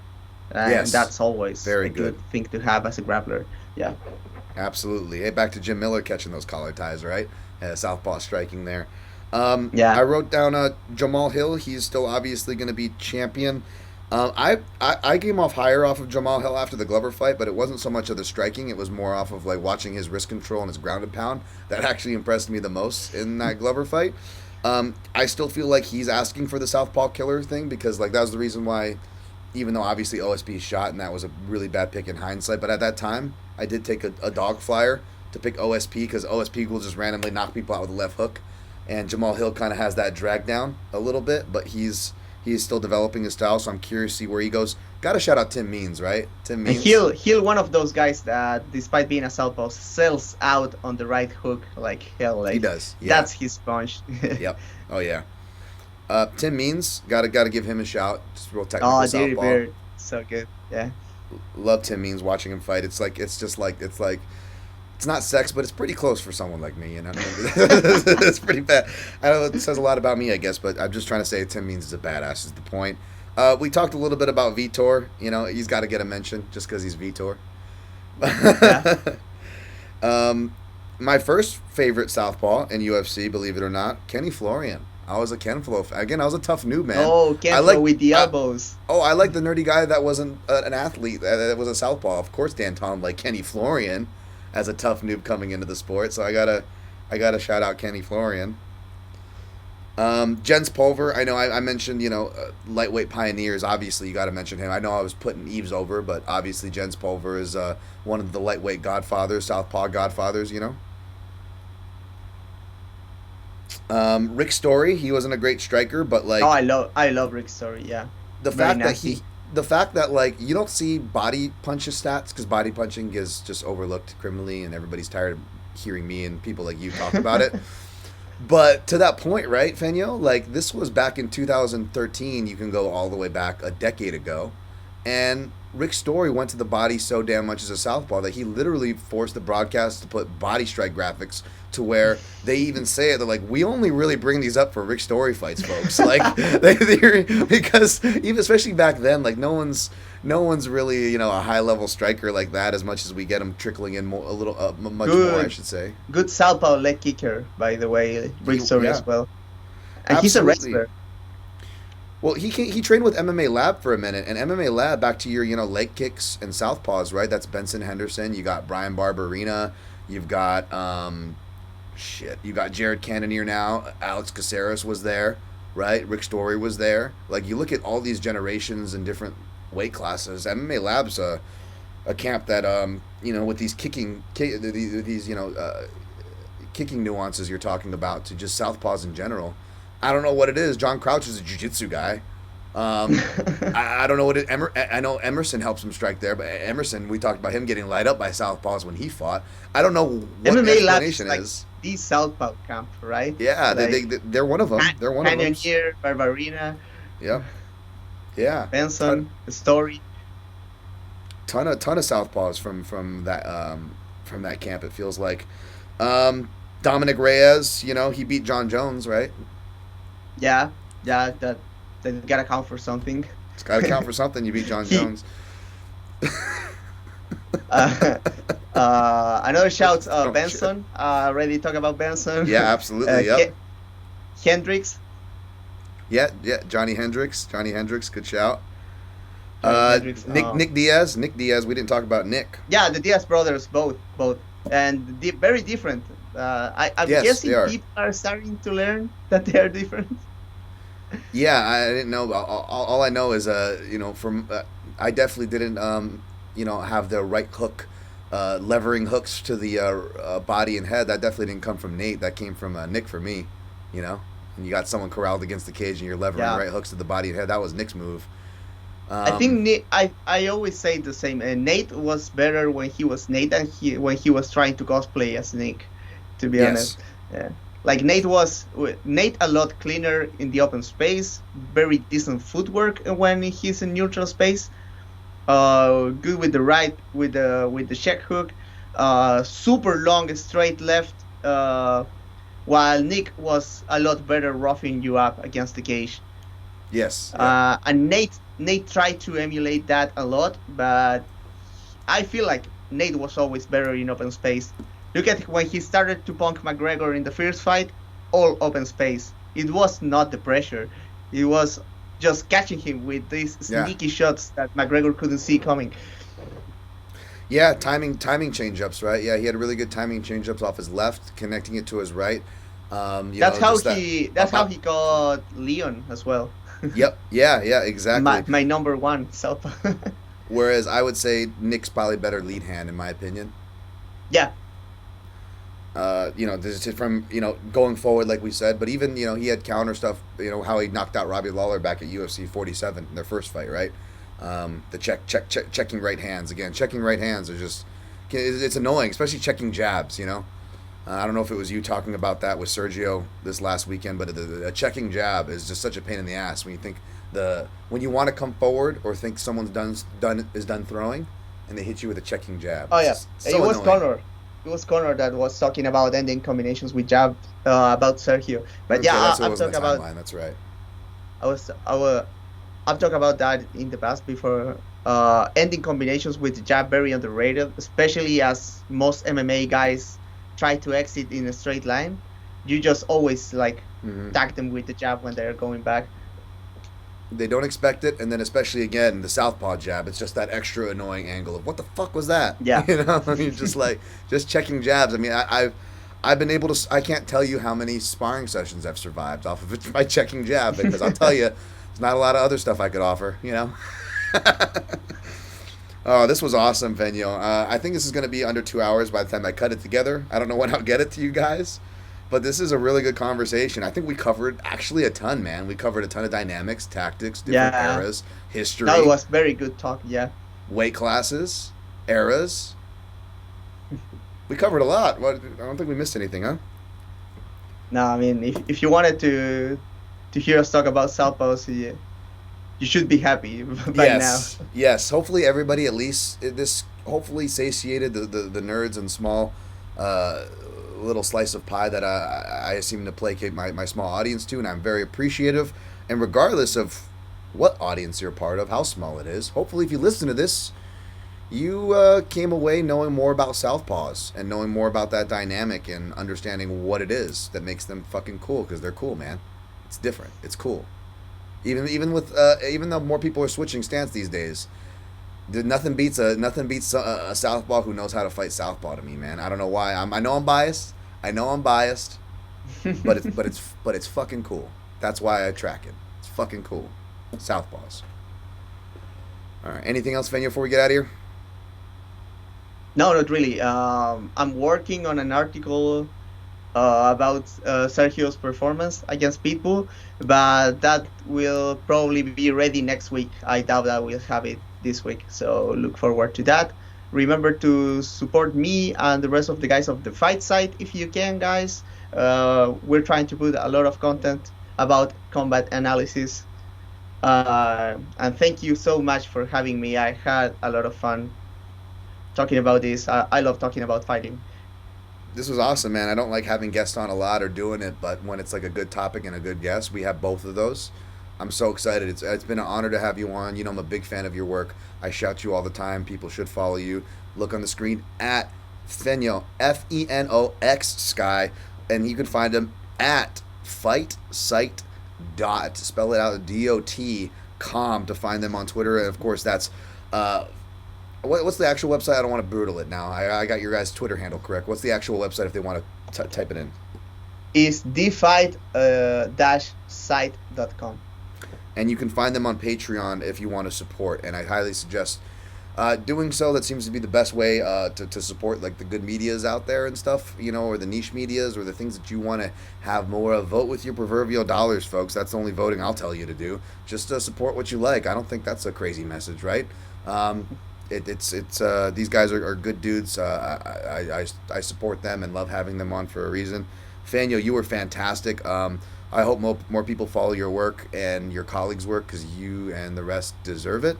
You guys also have a good podcast network. If people want to subscribe to that, anybody listening to this on podcast now, I'm sure if you type in the Fight Site, you can find and subscribe to their feed as well. So again, multiple mediums for your listening pleasure. Hope this was okay for you guys. You find me at Dan Tom MMA again.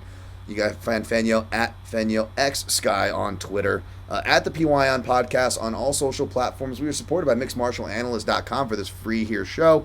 And appreciate your guys' patience. I try not to timestamp these, but I'm in a pocket where I owe you guys a show, and it's been a bit crazy. But we'll be steadily but surely improving. We're not going anywhere. No worries. Just a bit of an adjusting period. So thank you guys for joining. Hopefully you enjoyed the Southpaw content, and always protect your neck.